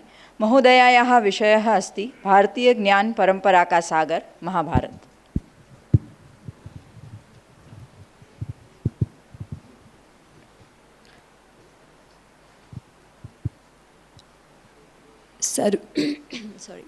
सर्वेभ्यः नमो नमः। जय श्री कृष्णा, जय श्री राम। जय श्री कृष्णा, जय श्री राम। No response. सबसे पहले तो मिहिर जी, आपका बहुत बहुत धन्यवाद आपकी टीम को कि मुझे इतने सारे महानुभव वक्ताओं के बीच बोलने का अवसर मिल रहा है। इन सब के काम के आगे तो मेरा बहुत ही छोटा सा काम रहा है। और एक आज सुबह स्वामी जी ने संस्कृत में व्याख्यान किया, उससे एक स्मृति ताज़ा हुई जो मैंने सोचा आपसे साझा करती हूँ। 2014-15 का वर्ष रहा होगा और इंदौर में विश्व संघ शिविर था। तो विश्व संघ शिविर में ये होता है कि जो भी बाहर वाले, भारत से बाहर जो NRIs हैं, जो संघ के साथ जुड़े हैं, उन सब का शिविर लगता है। तो 4-5 वर्षों में एक बार ये होता है। तो मेरे लिए वो पहला था। मैं हांगकांग रहती थी, तो वहाँ से मैं आई थी। और उसमें एक संस्कृत भारती का शिविर था जिसमें चमू शास्त्री जी वक्ता थे। तो हम सबको ये था कि अच्छा जानते हैं क्या है, संस्कृत में जाएंगे, सुना है बहुत अच्छा बोलते हैं। तो वैसे ही पूरा रूम था, पूरा भरा हुआ था। चमू जी आए और उन्होंने बोलना शुरू किया। और बोलना शुरू किया तो उन्होंने पहले तो 1-2 लाइन सर्वेभ्यः नमो नमः ऐसे करके कुछ बोला। फिर हमको लगा अच्छा अभी स्विच करेंगे, अभी हिंदी में बोलेंगे। बट नहीं, वो तो 5 मिनट संस्कृत में बोलते रहे। और आप सब जो हैं, आप तो जानते हैं संस्कृत। वहाँ पे तो मुझे नहीं लगता है रूम में किसी को भी कुछ भी आता था। तो सब ऐसे भौचक के बैठे हैं थोड़ी देर कि अरे ये क्या चल रहा है। तो चमू जी समझ गए, बिकॉज उनको ये आदत रही होगी, उन्होंने देखा होगा कि प्रॉब्ली ही वाज एक्सपेक्टिंग कि यही सबका रिएक्शन होगा। तो वो हंसने लगे। वो बोले कि आप चिंता मत करो, पर मेरी आपसे एक ही विनती है। मैं जो कह रहा हूँ ना, आप समझने का प्रयत्न कीजिए। आप ये इसीलिए नहीं समझ पा रहे क्योंकि आपके मन में ब्लॉक है कि अरे संस्कृत में बात कर रहे हैं। पर आप वो ब्लॉक छोड़ दीजिए और केवल मैं जितना कह रहा हूँ वो सुनिए। और मेरे 40-45 मिनट के भाषण के बाद मैं आपसे पूछूंगा आपको कितना समझ आता है। तो पहले तो सबको लगा अरे बाप रे, 40-45 मिनट हमको यहाँ बैठ के अब खड़े रह के जा तो नहीं सकते रूम के बाहर, की क्या करो। परंतु उन्होंने जो 40-45 मिनट संभाषण किया उसमें से, और फिर जब उन्होंने पूछा तो रूम में सभी को 70-80 से 90% समझ में आ गया था। एंड उन्होंने यही बात कही कि ये जो मेंटल ब्लॉक हम निकालते, तो हमारी तो सारी भाषाएं ही संस्कृत से आई हैं, तो जब हम वो शब्द का वैसे ही प्रयोग करते हैं तो संस्कृत समझना भी बहुत कठिन नहीं है। स्वल्पेन प्रयत्नेन, वो बोल रहे थे स्वल्पेन प्रयत्नेन अवगंतुम शक्नुवन्ति। तो हमने कहा अच्छा ठीक है। तो वो एक जो अवसर था, उसके पश्चात मुझे हिम्मत मिली कि चलो संस्कृत सीख सकते हैं। अभी भी वक्तुम न शक्नोमि, अवगंतुम मात्र शक्नोमि, तभी बोल नहीं पाती बट थोड़ा थोड़ा समझ लेती हूँ। तो मेरा आज का विषय है महाभारत, भारतीय ज्ञान परंपरा का सागर महाभारत। एक तो महाभारत क्या है, महाभारत क्यों पढ़ना चाहिए, महाभारत आज के लिए भी क्यों प्रासंगिक है, ये प्रश्न आता है। और मैं ये बात कई जगह कहती हूँ क्योंकि मुझे लगता है ये जानना आवश्यक है। हमारे में बहुत सारे घरों में ऐसी मान्यताएं हैं कि महाभारत घरे राखशु तो શું થઈ જશે, મહાભારત ઘરે રાખશું તો મહાભારત થઈ જશે, એટલે મહાભારત તો વચાય જ નહીં। તમારામાં કોઈના ઘરે આવી માન્યતા છે? અરે વાહ, સરસ। અગર નથી તો ખૂબ સરસ, નહીં તો ઘણા ઘરોમાં માન્યતા છે કે મહાભારત ના વચાય કેમ કે મહાભારત થઈ જાય। એટલે જેને द ग्रंथ जिसे हम पंचम वेद कहते हैं, जिसके लिए हमें आदि पर्व में आता है अर्थशास्त्रमिदं पुण्यम, धर्मशास्त्रमिदं परम, मोक्षशास्त्रमिदं प्रोक्तम व्यासेन अमित बुद्धिना, कि जो अर्थशास्त्र है, धर्मशास्त्र है, मोक्षशास्त्र है, उसको हमने एक गाली बना दिया कि महाभारत घर पे रखोगे तो महाभारत हो जाएगी, इसलिए पढ़ो ही मत।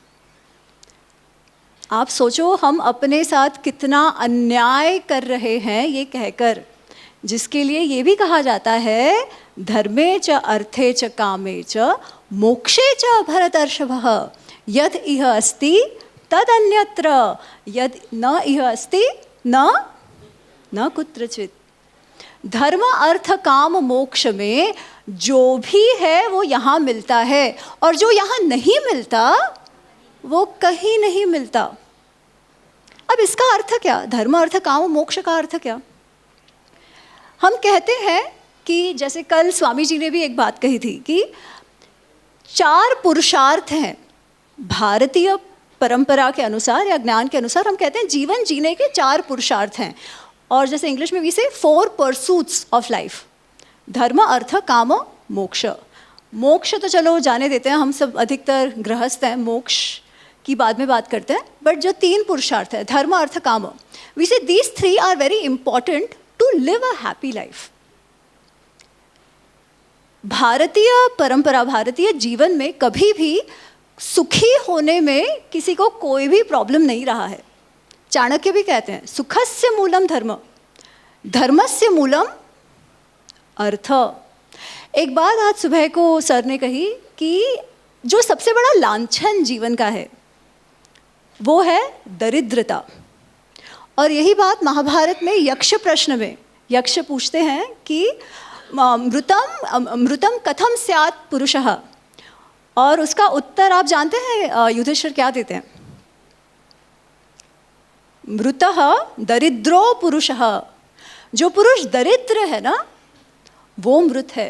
અને હું તો ગુજરાતી બોલી રહી છું, આપણે તો અર્થને પૂજીએ છીએ, લક્ષ્મીના પૂજકો છીએ આપણે, રાઈટ? અર્થ તો જોઈએ જ, અને અર્થ વગર તો ધર્મ બી ના થાય। આપણે કહીએ ને ભૂખ્યા પેટે ભજન ન થાય, પેટ ભરેલું હશે તો ધર્મે થશે।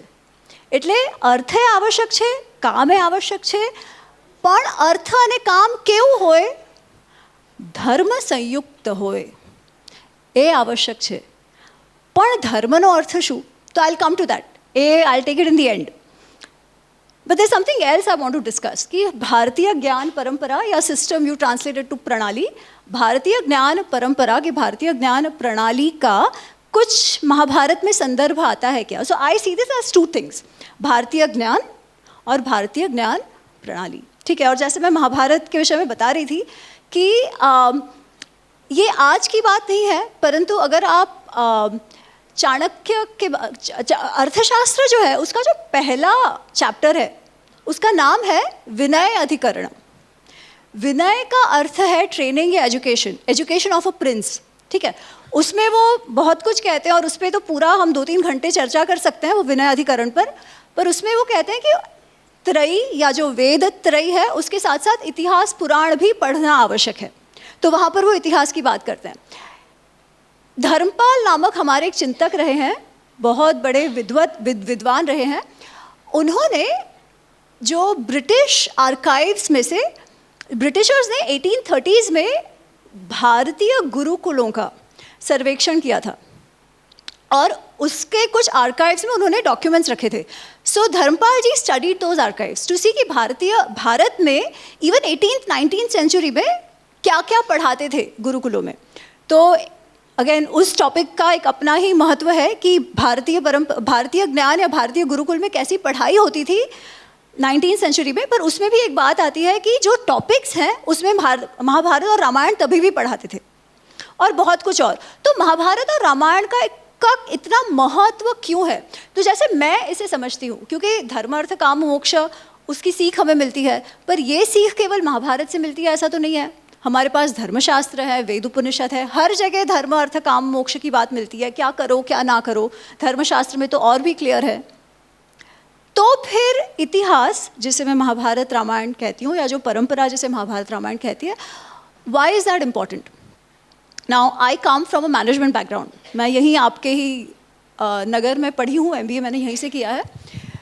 तो हमको ना एक केस स्टडी मेथड होता था। Why do we need case studies?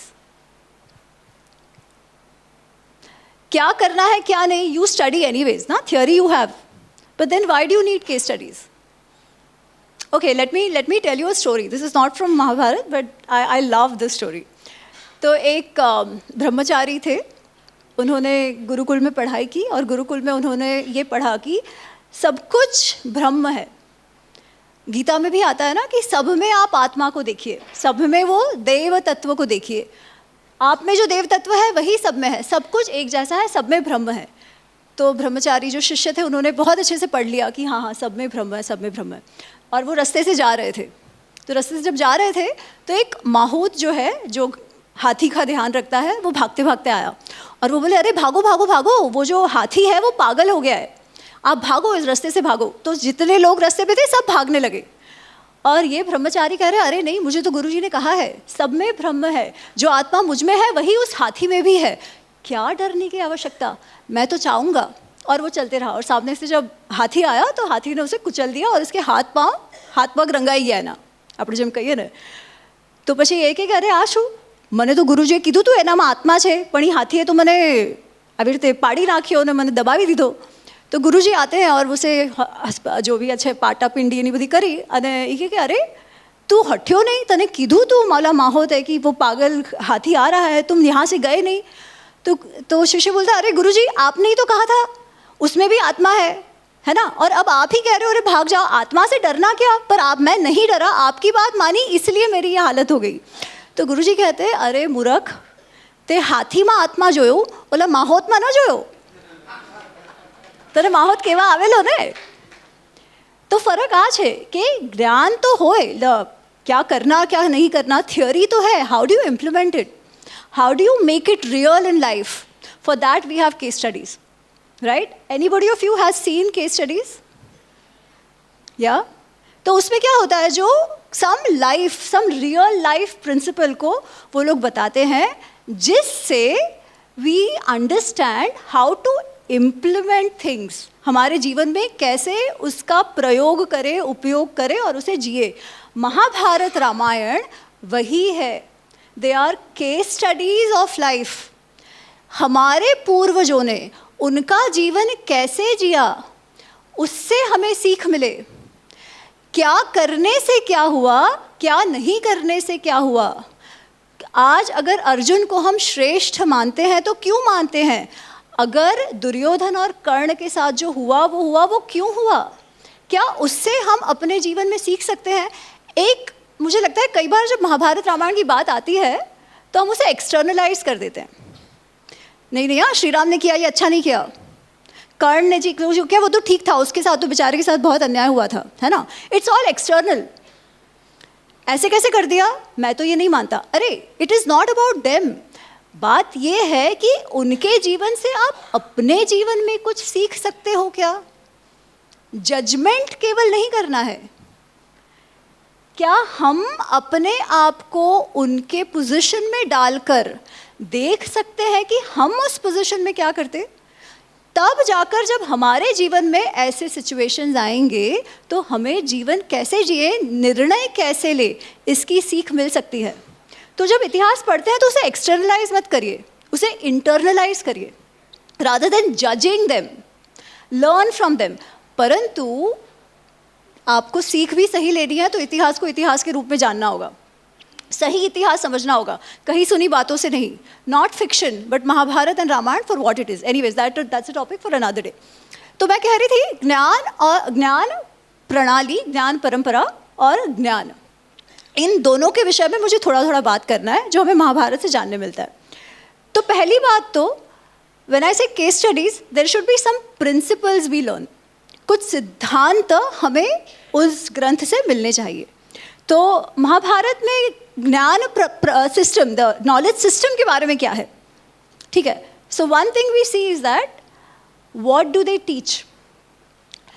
सारे जो राजपुत्र हैं वो क्षत्रिय हैं, तो ऑफकोर्स युद्ध कला तो वो सीख ही रहे हैं, सामर्थ्य फॉर अ प्रोफेशन वो तो वो सीख ही रहे हैं।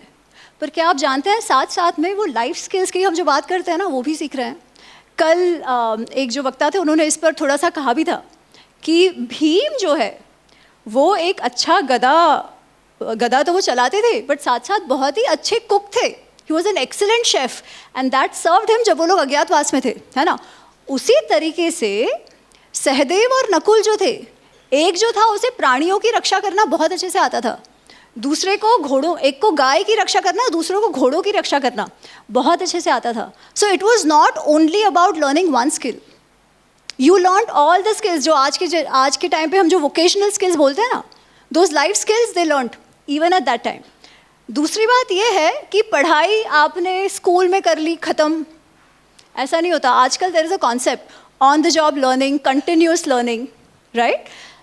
तो यही आप महाभारत में देखते हो, घड़ी घड़ी ये बात आती है जब युधिष्ठिर राजा भी बन जाते हैं तभी भी नारद जी आके उनको ज्ञान देते हैं कि भाई कैसे राजा को राज्य चलाना चाहिए। अंत में हमने देखा है कि जब शांति पर्व में का जो भाग आता है, जब भीष्म है वो बाणों की शैया पर पड़े हुए हैं, उस समय भी कृष्ण कहते हैं कि भाई इनसे जो भी ज्ञान मिलता है वो ले लो, समझ लो क्या सीखना चाहिए। और इवन जो उनका पूरा जो वनवास का समय है उस समय वो उपदेश के रूप में कुछ ना कुछ on the job, on ground continuous learning उनकी चल ही रही है, ठीक है। तो ये कुछ बातें हैं, पर the most important part is शिष्य कैसा हो, ये उभर कर आता है महाभारत में। शिष्य कैसा हो, किसके जैसा होना चाहिए, क्यों, ऐसा क्या है अर्जुन में कि अर्जुन जैसा शिष्य होना चाहिए। Definitely focus is one, what else, हाँ, ट्रस्ट इन गुरु। आपको ये ट्रस्ट इन गुरु वाली कथा पता है, फोकस वाली तो I am sure you know that, है ना। वो जो वो जो पक्षी को बाण मारने वाली बात है तो उसमें मैं नहीं जाती। बट ट्रस्ट इन गुरु की ऐसी बात है कि जब शुरुआत में जब बच्चे पढ़ना बस शुरू किए थे और द्रोणाचार्य जी ने कहा उनसे कि आपकी पढ़ाई हो जाए फिर मैं आप सबसे गुरु दक्षिणा चाहता हूँ, आप में से कौन मुझे गुरु दक्षिणा देगा। क्या गुरु दक्षिणा है वो उन्होंने कहा नहीं।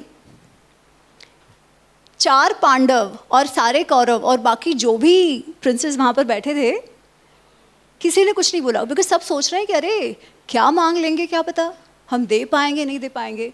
और ये छोटा सा Arjun, he just jumps in, he is like जो आप कहो गुरुजी मैं आपको अवश्य दूंगा। दैट इज़ द श्रद्धा जो उन्होंने अपने गुरु में दिखाई है। अच्छा, उसके बाद आगे चल के एक प्रसंग आता है जब द्रोणाचार्य नदी में स्नान करने गए। उस समय एक जो क्रोकोडाइल है वो उनका पैर पकड़ लेता है और वो चिल्लाते हैं। तो सारे बच्चे आके भागकर वहाँ आते हैं और देखते हैं कि अरे कैसे इनको छुड़ाओ। अर्जुन आता है and with in a fraction of a second, because उसे शब्दवेदी विद्या आती है, और वो शब्दवेदी विद्या उसने कैसे सीखी है वो मैं उसके बाद आपको बताती हूँ।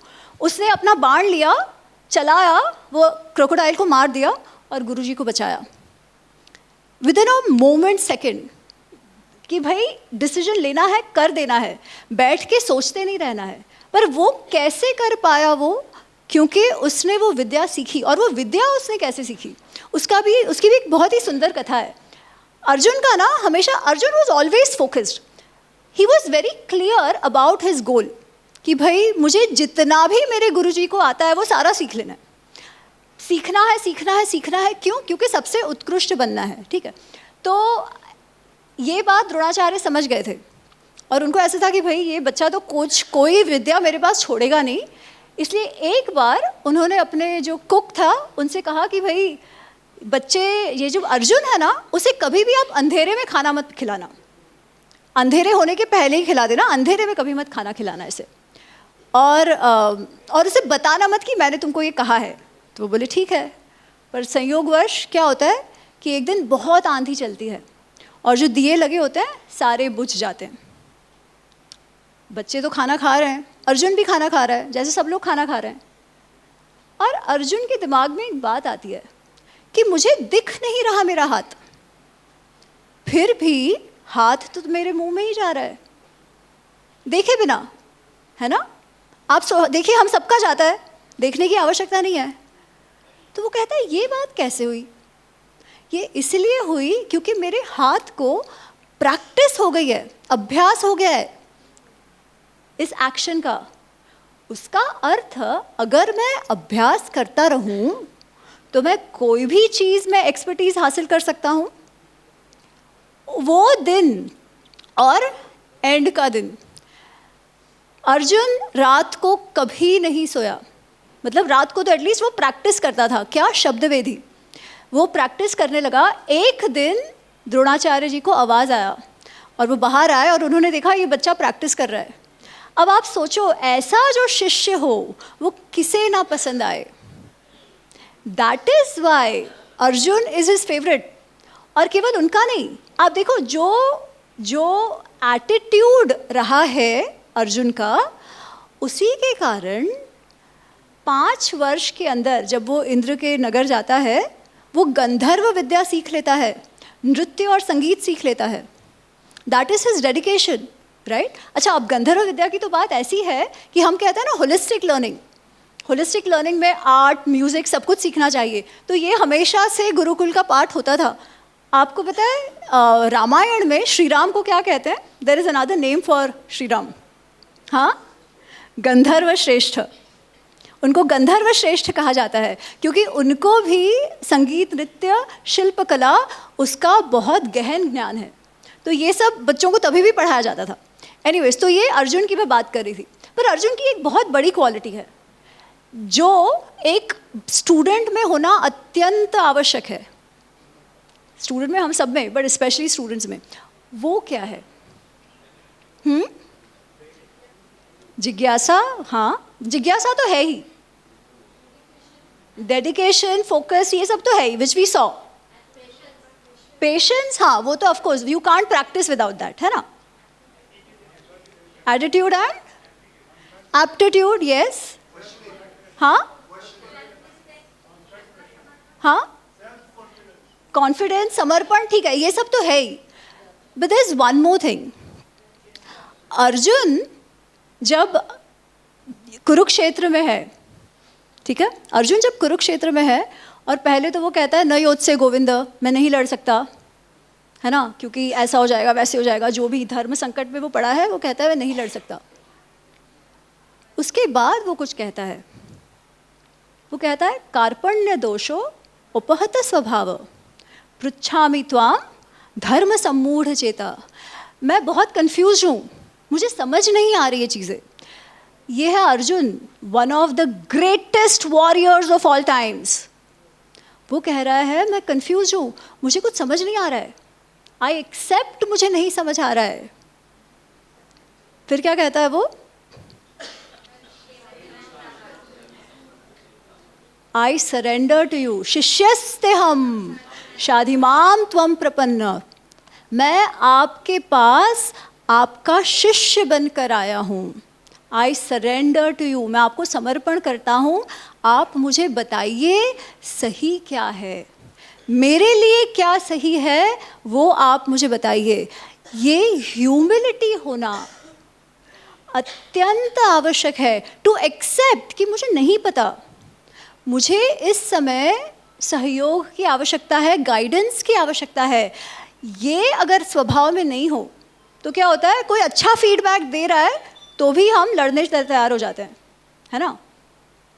क्रिटिसिज्म लेना सुलभ नहीं है, पर टू से कि हाँ यार there is some validity to it, let me accept, I am confused, please help me, that's a huge thing. और कर्ण और अर्जुन को जो बात अलग करती है ना, वो ये एक बात है। मैं कर्ण के मिथ्स में तो आज नहीं जा रही, बट आई टेल यू कर्ण का एटीट्यूड इन सब चीज़ों में कैसा है। वो लोग, कर्ण जो था वो भी द्रोणाचार्य के शिष्य थे, ठीक है। कर्ण को भी सर्वश्रेष्ठ होना था, पर कर्ण को किससे सर्वश्रेष्ठ होना था? केवल अर्जुन से। अर्जुन को सर्वश्रेष्ठ होना था उसकी कला में, कर्ण को सर्वश्रेष्ठ होना है अर्जुन से। भाव में फर्क है, यहाँ मात्सर्य आ गया, और मात्सर्य आने के कारण क्या हुआ, वो बोलता है आप मुझे ब्रह्मास्त्र सिखा दो। वो स्वयं जाके गुरु को कह रहे हैं आप मुझे ब्रह्मास्त्र सिखा दो। तैयार है नहीं है ये कोई बात नहीं है। और जब द्रोणाचार्य से कहते हैं कि नहीं मैं तुम्हें ब्रह्मास्त्र नहीं सिखा सकता, तो वो कहता है ठीक है, अगर आप नहीं सिखाओगे तो मैं किसी और गुरु को ढूंढ लूँगा। अब ये गुरु के प्रति श्रद्धा की बात में आप फ़र्क देखिए। तब जाके कर्ण परशुराम के पास जाते हैं, झूठ बोल के वो सीखते हैं। ये तो चलो एक बात है। When it comes to this taking criticism, जब युद्ध शुरू हो चुका है तब कितनी बार, और मैं आपको मे बी एंड में एक कथा बताऊंगी, कितनी बार कृष्ण ने डांटा है अर्जुन को, लिटरली डांटा है, डांट लगाई है, तुम क्या कर रहे हो। एक तो वो जब भीष्म से लड़ने से वो जब कतराता है, तब जाके वो अपना पहिया लेके जाते हैं भीष्म से लड़ने स्वयं, राइट। तो कितनी बार ये हुआ है कि उन्होंने डांटा है अर्जुन को कि तुम क्या कह रहे हो, तुमको अक्ल है क्या, तुम कुछ धर्म अधर्म नहीं समझते, तुम पागल हो, यहाँ तक उन्होंने कहा है, ठीक है। पर अर्जुन ने कभी ये नहीं कहा कि अरे मेरे को कैसे बोल दिया, मैं इतना बड़ा क्षत्रिय, अने क्षत्रिय तो लोई गरम होए, ते छता ही नेवर सेड दैट, अरे ऐसे कैसे बोल दिया, वो सुन के लेता था। कर्ण को कोई एक चीज तो कह दे, राइट और रॉन्ग डजंट मैटर, क्रिटिसिज्म ही, फीडबैक ही नहीं एक्सेप्ट कर सकते, किसी से भी हो फिर वो, and that led to the end of Karna the way it did. और अर्जुन की साइड में जो उसका उद्धार हुआ वो उसके कारण। So humility, learning to take feedback. अच्छा, अब ये सारी चीज़ें तो प्रासंगिक है ना, apply to your own lifes. ये तब की बात नहीं है, भले सिचुएशन कुरुक्षेत्र हो, आप ऑफिस की बात कर लो, घर की बात कर लो, घरे भी कोई कहे कि तो आप सांभळवा तैयार नहीं, बट दैट एटीट्यूड अगर ये होए तो we will end up becoming better human beings in life, ठीक है। द अदर थिंग जो हूँ कही रही थी कि ज्ञान, तो ज्ञाननिवाद, भारतीय ज्ञाननिवाद, वी स्पोक अबाउट धर्म अर्थ काम मोक्ष। अर्थ, I said artha is important, kama is important, but how. Gita में कृष्ण कहते हैं धर्म अविरुद्धो कामो अस्मि अहम। ऐसा नहीं है कि भोग नहीं होना चाहिए, ऐसा नहीं है कि अर्थ नहीं होना चाहिए, ऐसा नहीं है कि लग्जरीज नहीं होनी चाहिए। रुद्र चमकम में, आपको किसी को रुद्र चमकम, आप में से कईयों को पता होगा, रुद्र चमकम में वो जो मांग रहे हैं चमे चमे चमे, मुझे मुझे मुझे, ऐसे वो मुझे मुझे मुझे में 300+ वस्तुएं वो जो है वो भगवान से मान रहे हैं कि हे रुद्र मुझे ये भी दो, घर भी दो, पैसे भी दो, गाय भी दो, बच्चे भी दो, समृद्धि भी दो, यश भी दो, सब कुछ। अगर आज वो कहते होते तो उसमें टेस्ला और आईफोन भी ऐड हो गया होता, 100%। That is what they are asking. हम लोग कोई पैसों से, समृद्धि से प्रॉब्लम नहीं है, प्रॉब्लम ये है कि केवल अपने तक उसे सीमित मत रखो। 100 हाथ से कमाओ, 1000 हाथ से दो, ये आवश्यक है। हमारे में ये भी कहते हैं कुशलान माँ प्रमदितव्यम, कि स्वयं का सुख समृद्धि भी देखना है, पर केवल स्वयं तक नहीं सीमित रखना है। दान करना है, दान का महात्म्य है। इसीलिए अर्जुन का एक नाम क्या है पता है आपको? धन से रिलेटेड, धनंजय, जिसने प्रचुर धन का संचय किया। पर धन का संचय करने के बाद क्या हुआ? राजसूय यज्ञ हुआ, और यज्ञ में क्या होता था? आप दान कर देते हो अपनी प्रजा के लिए, ब्राह्मणों के लिए, ऋषियों के लिए, आपके जो एलाइज हैं उन सबको। तो कमाओ भी, पर कमाकर अपने तक सीमित ना रखो, आपके साथ जो लोग हैं उनको दो भी, है ना। और अर्थ का संचय कैसा हो? तो एक बहुत ही सुंदर कथा आती है महाभारत में, प्रोफेशंस से रिलेटेड, आपको कदाचित पता होगी, व्याध गीता करके उसका प्रसंग आता है। व्याध मतलब हंटर, ठीक है, व्याध मतलब हंटर, या आप कहो कि जो मांस बेचता है। ये एक मांस बेचने वाले की कथा है। तो एक ऋषि है जिनका नाम है कौशिक, ठीक है। तो एक कौशिक नामक ऋषि है, उनको एक दिन बहुत भूख लगी है। एक दिन वो तपस्या कर रहे थे, वो तपस्या करने बैठे थे, और एक पक्षी यमुना पर चरकी गयो, ठीक है। तो जब वो पक्षी उन पर चरक गया, पता नहीं हिंदी में क्या कहते हैं, जो भी, उसके ऊपर वो शिट कर दिया, तो ही बिकेम वेरी एंग्री, वो बहुत गुस्सा हो गए, और गुस्सा होके उन्होंने कुछ तो श्राप दे दिया उस पक्षी को। तो पक्षी गिर पड़ा नीचे, ठीक है। अच्छा, जैसे ही पक्षी नीचे गिर पड़ा तो उनको बहुत बुरा लगा कि अरे वैसे तो ऋषि हैं, तप स्वाध्याय करते हैं, और गुस्सा इतना कि इतना सा वो पक्षी तो अपना स्वाभाविक कार्य कर रहा था। तो उनको बहुत बुरा लगा कि अरे मैंने अपने आप को कंट्रोल नहीं किया और मैंने उसको बेचारे को श्राप दे दिया। खैर, वो उनके दिमाग में चल रहा था, और वो भिक्षा लेने गए। तो भिक्षा लेने जब वो गए तो गांव के बाहर एक किसी का घर था, वहाँ जाके उन्होंने कहा भवती भिक्षाम देही, भिक्षा दे दो। तो वो जो लेडी थी घर की, वो बोली हाँ हाँ आप रुकिए, मैं आती हूँ। अच्छा, उतनी देर में वो कुछ काम कर रही थी, तो उसने कहा बस मैं ख़त्म करके आती हूँ। उतनी देर में उनके पतिदेव घर आ गए, बच्चे घर आ गए, और उनको भूख लगी थी, तो वो उनको खाना पिरोसने में वगैरह वगैरह वो बिजी हो गई, और उसके दिमाग से निकल गया कि जो ये बाहर खड़े हुए हैं कौशिक ऋषि भिक्षा मांगने के लिए। तो इनको तो फिर से बहुत गुस्सा आ गया, और वो चिल्लाए, वो बोले अरे इस तरीके से तुम ब्राह्मण का आदर करती हो, तुम्हें कुछ नहीं आता, तुम्हें तुम्हारा धर्म नहीं मालूम, तुम्हें पता नहीं मैं क्या कर दूंगा, ये वो। तो वो भागते भागते आती है और कहती है प्लीज़ क्षमा करिए, मेरे दिमाग से निकल गया, क्योंकि मेरे पति और बच्चे आ गए तो मैं उनकी सेवा शुश्रूषा में लग गई, तो आप प्लीज़ क्षमा कर दीजिए, मेरा ऐसा कोई गलत इंटेंशन नहीं था, मैं अभी आपको भिक्षा ला कर देती हूँ।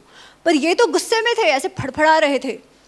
तो वो स्त्री बोलती है देखिए मेरे से गलती हुई है, ये मैं मानती हूँ, गलती इसलिए हुई है क्योंकि मैं अपना धर्म निभा रही थी, एक जो गृहिणी का धर्म है वो मैं निभा रही थी, उसमें मेरे से गलती हो गई। परंतु आप ये मत समझिएगा कि मैं उस पक्षी की जैसी हूँ कि आपके गुस्से से मुझ पे कोई असर हो जाएगा। तो जैसे ही स्त्री ने ये कहा तो कौशिक ऋषि बोले अरे तुमको कैसे मालूम? तो वो गृहिणी बोलती है स्वामी जी आप भले वेद पाठ करते हो, आपको ना धर्म अधर्म की बात नहीं मालूम, आपको धर्म अधर्म सीखना हो तो आप जाइए मिथिला, मिथिला में एक व्याध रहता है, उस व्याध से जाके सीखिए। और जहाँ तक मेरी बात है, क्योंकि मैं मेरा धर्म मेरा कर्तव्य अच्छे से निभाती हूँ, फोकस करके निभाती हूँ, इसलिए मुझे आपके श्राप का कोई फर्क नहीं पड़ेगा, मैं अपना धर्म बखूबी निभाती हूँ। तो इनको लगा हाँ यार बात तो सही है, इनको पता कैसे चल गया, एक साधारण सी गृहिणी को कैसे पता चल गया कि मेरे कारण वो पक्षी मर गई थी। तो उनको दिमाग में तो लगा कि हाँ मुझे ज़्यादा जानने की आवश्यकता है।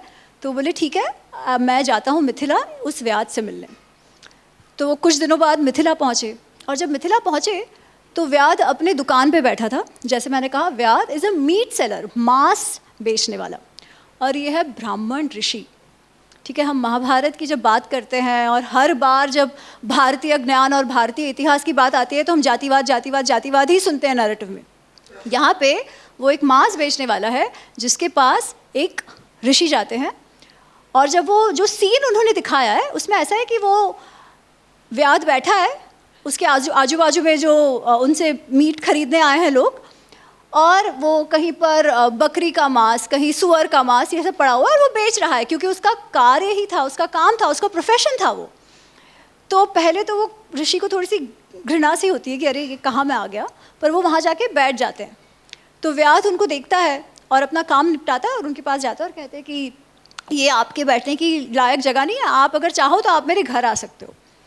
तो वो व्याध के घर गए और फिर उनकी चर्चा शुरू हुई। तो चर्चा तो बहुत लंबी चलती है, बट एसेंशियली वो जो ऋषि है वो उससे पूछते हैं कि अरे मैंने तो सुना था कि तुम धर्म के ज्ञाता हो और इसीलिए मैं तुम्हारे पास आया हूँ, परंतु तुम तो ये मांस बेच रहे हो, ये तो तुम्हारे लायक काम नहीं है क्योंकि तुम तो धर्म के ज्ञाता हो। और जो बात वो व्याध ऋषि से कहता है, वो कहता है कि लोग तो मांस खाते हैं ना, और कोई भी ऐसा प्रोफेशन नहीं है जिसमें कुछ ना कुछ हिंसा ना होती हो। तो मैं क्या कार्य करता हूँ वो महत्वपूर्ण नहीं है, मैं अपने बाप दादाओं का जो बिजनेस है, जो हमारा कार्य है, वो मैं निभा रहा हूँ, परंतु वो कार्य मैं कैसे करता हूँ वो महत्वपूर्ण है।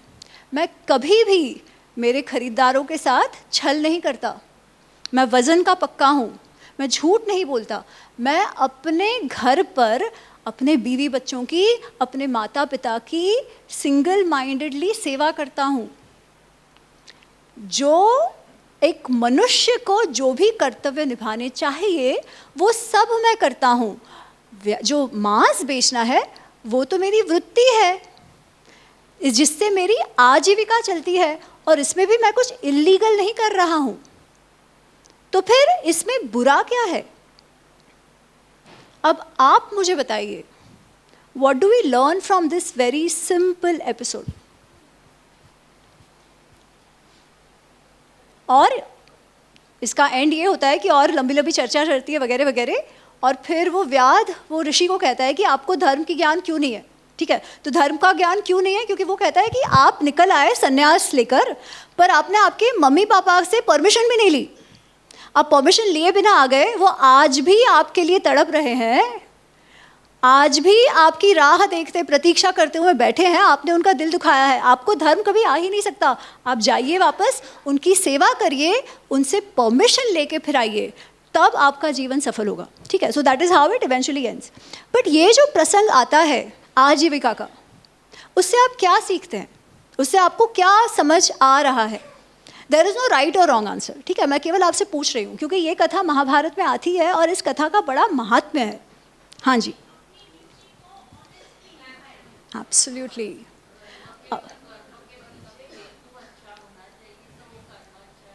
एब्सोल्युटली, हाँ, निष्ठा। कार्य आप कोई भी करो, एटलीस्ट सोशली एक्सेप्टेड कार्य तो था ही ना। डिग्निटी ऑफ लेबर की हम बात करते हैं, what is a better example of dignity of labour? प्रत्येक कार्य की डिग्निटी है। कर्तव्य बोध की आज हमने बात कही है, ये कर्तव्य बोध है जो व्याध ने दिखाया है। It is not about what you do. Of course चोरी चकारी करके हम कहें कि वो भी मैं ऑनेस्टली कर रहा हूँ, that is not the point. या which is socially acceptable. Socially acceptable professions, हर एक प्रोफेशन की डिग्निटी भारतीय ज्ञान परंपरा में है। It is not about what you do, it is how you do. And it is not only about पैसे कमाना। पैसे कमा के वो जो व्याध है वो कहता है मैं उतना ही दान धर्मादा भी करता हूँ। जो हम पंच ऋण की बात करते हैं, पंच ऋण में ये होता है कि पंच यज्ञ, जिसमें अतिथि यज्ञ, ब्राह्मण यज्ञ, गुरु यज्ञ, ये सब है, तो वो सब मैं निभाता हूँ। जो करना चाहिए, धर्म के काम करने चाहिए, वो सब मैं करता हूँ। कर्तव्य बोध इज़ इम्पॉर्टेंट, कर्तव्य को निभाना is important, not what but how. इस छोटे से प्रसंग से यही बात वो गृहिणी ने भी दिखाई है। और ऐसी छोटी छोटी कथाएं महाभारत में है, even beyond the main story. ऐसे एक और छोटा सा प्रसंग है, मेरे पास समय कितना है? हाँ, एक छोटी सी कथा और सुनाऊं, वेरी सिंपल, आपने शायद ये नहीं सुना होगा। जब पांडव वनवास में है, तभी एक दिन युधिष्ठिर को एक सपना आता है। ठीक है, वो सपना आता है और वो सुबह को उठता है और अपने भाइयों से कहता है, व्यास जी से कहता है कि हमें ना इस वन से अब जाना चाहिए। तो सब पूछते हैं अरे क्या हो गया, क्यों जाना चाहिए? तो युधिष्ठिर कहता है मेरे सपने में एक मृग आया था। मृग मतलब एनिमल, जो एक वाइल्ड एनिमल जो जंगल में रहता था, वो मेरे सपने में आया था और वो बहुत रो रहा था।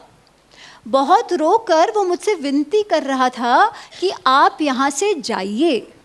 तो भाइयों ने पूछा अरे क्यों, ऐसा क्यों कह रहा था? तो वो युधिष्ठिर कहते हैं कि वो भृग ने मुझे बताया कि आप इस वन में बहुत वर्ष रहे हैं, आपके अतिथि आते रहते हैं, आपसे लोग मिलने आते रहते हैं, आपके स्वयं के लिए आपने यहाँ के बहुत सारे मृगों का शिकार किया है। हम लुप्त हो जाए उस परिस्थिति में आए उसके पहले आप यहाँ से जाइए और कहीं रहिए, उतने टाइम में हम फिर फलित फूलित हो जाएंगे, हमारा पॉपुलेशन बढ़ जाएगा, फिर आप वापस आ जाइएगा। युधिष्ठिर कहते हैं इस विनती को भले ही सपने में हो, ये बात मुझे माननी चाहिए। और वो काम्यक से द्वैतवन ऐसे कुछ है, वहाँ से वो निकल गए। बस इतनी सी बात है। इससे आप क्या सीखते हैं? ये बात छोटा सी बात, महाभारत का हर वाक्य है ना वो ज्ञान से परिपूर्ण है। ये छोटी सी कथा है, छोटी सी एकदम। क्या इससे आपको, आप क्या इस कथा से आप क्या, अगर मैंने आपको ये भी बताई तो आपके मन में क्या विचार चल रहा है? Absolutely, balance is the word. जो फूड साइकिल है, जो आवश्यकताएं हैं, वो सब तो रहेंगी। ऐसा तो हो नहीं सकता कि जीवन चलाने के लिए हमको रिसोर्सेज ही हम ना यूज़ करें। हम लोग कोई भी उस लेवल पर, अवधूत लेवल पर तो नहीं है, गृहस्थ हैं। गृहस्थ जीवन जीने के लिए रिसोर्सेज की आवश्यकता होगी। ऑब्वियसली रिसोर्सेज का हम उपयोग करें, ऑब्वियसली करना चाहिए, करना पड़ता है, परंतु उतने लेवल तक नहीं कि वो रिसोर्स जो है उसी का खात्मा हो जाए। Do not exploit it, use it. आज क्या हो गया है, हाइटेंड कंज्यूमरिज्म, वो तृष्णा जो है खत्म ही नहीं हो रही है। એટલા માટે જ એક આપણા સંત છે, એમણે એક પુસ્તક લખી છે, જૈન સંત છે, ક્યાંક અટકો ક્યારેક તો અટકો। એ महत्वपूर्ण છે। नॉट दैट जीना छोड़ दो, नॉट दैट हम सबको संन्यास जाना है, नहीं। इनफैक्ट अर्जुन जाना चाहता है उस समय, और कृष्ण कहते हैं नहीं, लड़ना है तुमको यहीं पे, there is no running away, you can not escape. Of course not going into Gita right now. गृहस्थ जीवन जीना है, गृहस्थ जीवन आवश्यक है। आश्रम सभी आश्रमों का आश्रम गृहस्थ आश्रम है। सभी आश्रम चलते ही इसलिए हैं क्योंकि गृहस्थ आश्रम है। और रामायण महाभारत हमें गृहस्थी में कैसे जिए यही बताते हैं, उसके सिद्धांत हमें बताते हैं। And that is why knowing इतिहास for what it is extremely important. एक लास्ट बात कह के मैं ख़त्म करती हूँ, क्योंकि महाभारत रामायण को समझने के लिए एक शब्द को समझना अत्यंत आवश्यक है। कौन सा है वो शब्द? अर्थ धर्म संयुक्त होना चाहिए, काम धर्म अविरोध का होना चाहिए। पर ये धर्म क्या है? एक व्याख्या तो हमने सुनी, जो कर्तव्य, करेक्ट। धर्म क्या है? अगर इसकी क्लैरिटी होगी ना तो जीवन में बहुत सारी वस्तुएं सिंप्लीफाई हो जाएंगी।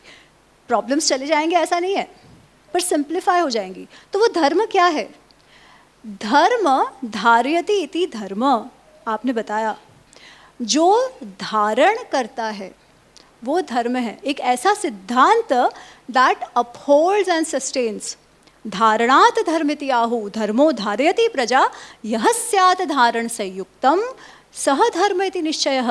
क्योंकि वो धारण करता है, because it upholds and sustains, it is called धर्म।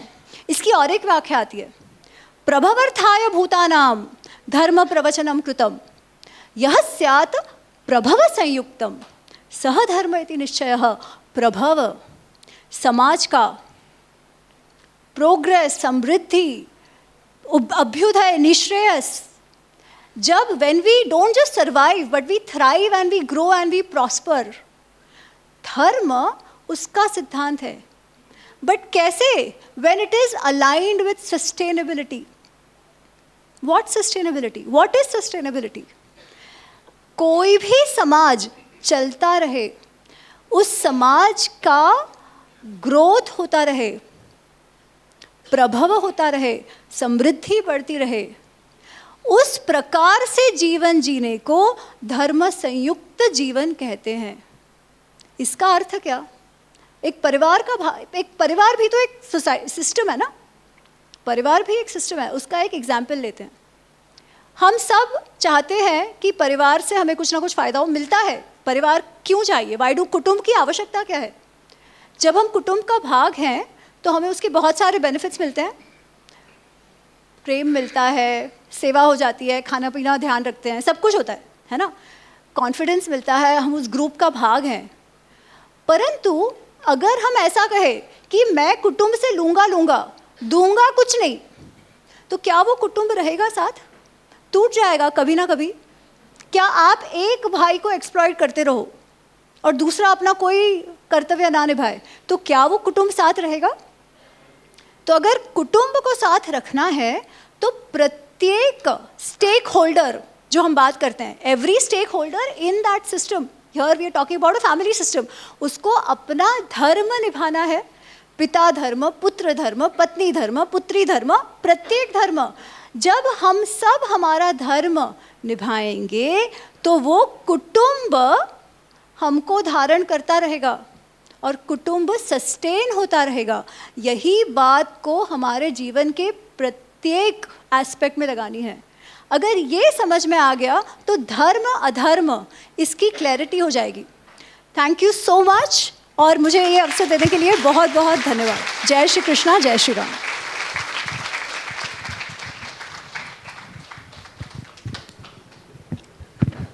धन्यवादः। अधुना अहम् अस्य सत्रस्य सत्राध्यक्षं डॉक्टर VN शाह महोदयं प्रवचनाय प्रार्थयामि। काफ़ी देर हो चुकी है। मंतस्थ महानुभाव, आपका ये बड़ा कार्यक्रम मेरे लिए पूरा आश्चर्यचकित है, क्योंकि इतनी अच्छी प्रवृत्ति, और ये आई थिंक सो ये दूसरा आज अध्याय है इसका, कल और आज से पूरे दिन तक चल रहा है। डॉक्टर मिहिर जी और डॉक्टर भावनाबेन का मैं अभिवादन करता हूँ, बिकॉज उन्होंने मुझको आमंत्रित किया और ये प्लेटफॉर्म पर मुझको बुलाया गया। मैं टोटली मेडिकल का आदमी हूँ, 40 साल से प्रैक्टिस में रहा हूँ, लेकिन संस्कार चीज़ क्या होती है, और ये महाभारत और रामायण से जो बचपन से पढ़ा, वो एटलीस्ट आज की तारीख में भी 60 इयर्स के बाद भी शरीर से नहीं गया है। आपने जो एजुकेशन की बात करी सर जी, वो एजुकेशन उसी टाइम भी वेद व्यास जी ने, आपने देखो 17 ग्रंथ लिखे और हजारों श्लोक लिखे, इसके बाद भी वो लोगों को नहीं समझा पाए जिंदगी में उसी टाइम 5000 साल पहले। और उसी टाइम उनको निराशा आई कि मैं क्या करूं, इतने ग्रंथ, बड़ा मेरा पूरा जिंदगी का नॉलेज मैंने साले लगा के सरस्वती के किनारे पर ये मेरा नॉलेज डाल दिया, लेकिन ये लोग तक नहीं पहुंचा, लोक भोग्य नहीं हुआ। और उसी टाइम भगवान ने आज्ञा करी नारद जी को, और प्रभु जी के उनके विश्वास के साथ वो वेदव्यास जी के पास आते हैं और वेदव्यास जी को ये विनंती करते हैं कि आपको निराश होने की ज़रूरत नहीं है, लेकिन आपने जो नॉलेज बनाया, आपने जो इतने ग्रंथ लिखे, ये लोक भोग्य नहीं हुआ। और उसी टाइम उन्होंने बताया कि ऐसी कोई रचना करो कि जो लोगों के जीवन के साथ जुड़ा है और लोगों तक पहुँचे। और इसमें जो परिणाम इसका बार आया वो भागवतम हुआ, और भागवतम के 17,000 श्लोक उसी टाइम उन्होंने लिखे, और उसका एक पार्ट रहा वो महाभारत, और इसमें से एक छोटा सा पार्ट रहा वो 700 ग्रंथों 700 श्लोकों का वो गीता जी हुआ। और आज की तारीख में भी हम गीता जी को समझ नहीं पा रहे हैं। आप देखो एक एक श्लोक के गुढ़ार्थ आप समझेंगे तो ये लोक भोग्य नहीं हुए, लेकिन इसके लिए माध्यम कौन सा होना चाहिए, तो संस्कृत होना चाहिए। बेसिक संस्कृत का नॉलेज होगा तो आपने सिखाया और हमने पढ़ा, लेकिन आप खुद संस्कृत लैंग्वेज को जो पढ़ पाएंगे या थोड़ा बहुत भी समझ पाओगे, तो हमारी भारतीय संस्कृति में इतना नॉलेज है, इतना कुछ पढ़ा है, ये महाभारत है, रामायण। और एक चीज़ ये मैं बताऊं कि हम पहले तो टीवी तो था नहीं। मेरे फादर ने 1933 में MBBS किया, और उसी टाइम हमारे घर में भोजन के बाद 1 घंटा महाभारत होता था, ये खत्म हुआ, रामायण पढ़ा, गीता जी का आज की तारीख में जो बचपन का 10-15 साल का मैं बच्चा था तब से वो सिखाया गया, आज मेरी अंदर छुपा हुआ है। और यही मेरे बच्चों को, और अमेरिका में ग्रांड बच्चे पढ़ रहे हैं, वो संस्कृत के साथ मुझको जो अभी जो बोलता है ना उच्चारण संस्कृत का, वो परफेक्ट नहीं कर पा रहा हूँ। मेरी 8 साल की ग्रांड बेटी है, वो संस्कृत का जो उच्चारण करती है, मेरे लिए गौरव की बात है। और ये एटलीस्ट भगवत गीता में भी वो सर्टिफिकेट कोर्स लेके आती है। तो आपने जो संस्कार की बात करी, एजुकेशन की बात करी, और सर जी ये आपने बताया कि अभी आप देखो मेडिकल साइंस में भी, बिकॉज आपकी लैंग्वेज क्या है तो खुद की लैंग्वेज आप पढ़ पाओगे। आपने बताया कि पहले से ABCD सीखो, ये सीखो।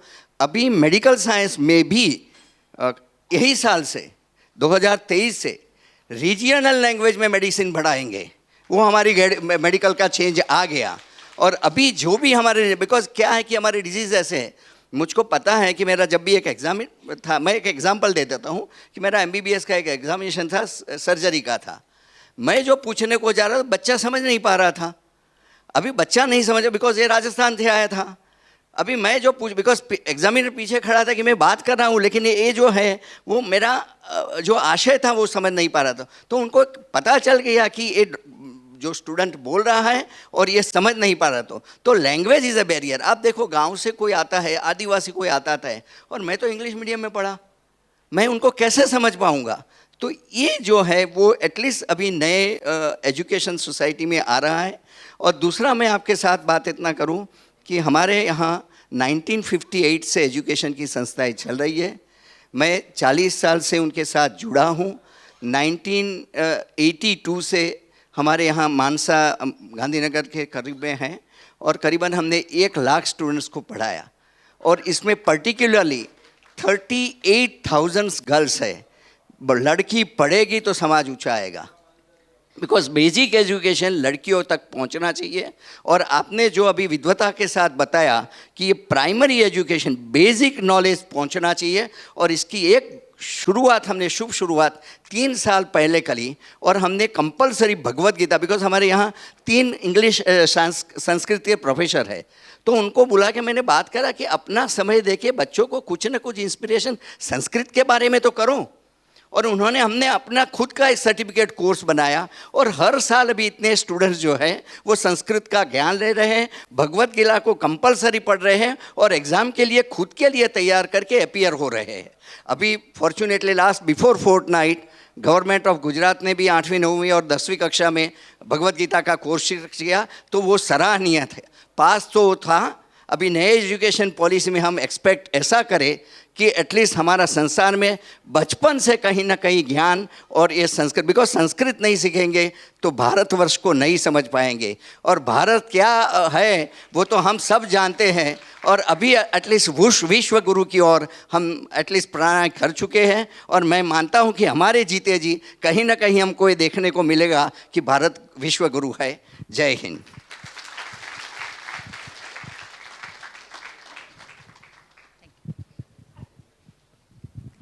धन्यवादः, सर्वेषां धन्यवादः। वयम् उपकृताः। यहाँ पे हमारा ये सत्र पूर्ण होता है। अल्पाहारस्य व्यवस्था अस्ति, कृपया स्वीकुर्वन्तु। और फिर उसके बाद प्रबुद्ध भारतं नृत्यनाटिकां मिलित्वा पश्यामः। धन्यवादः।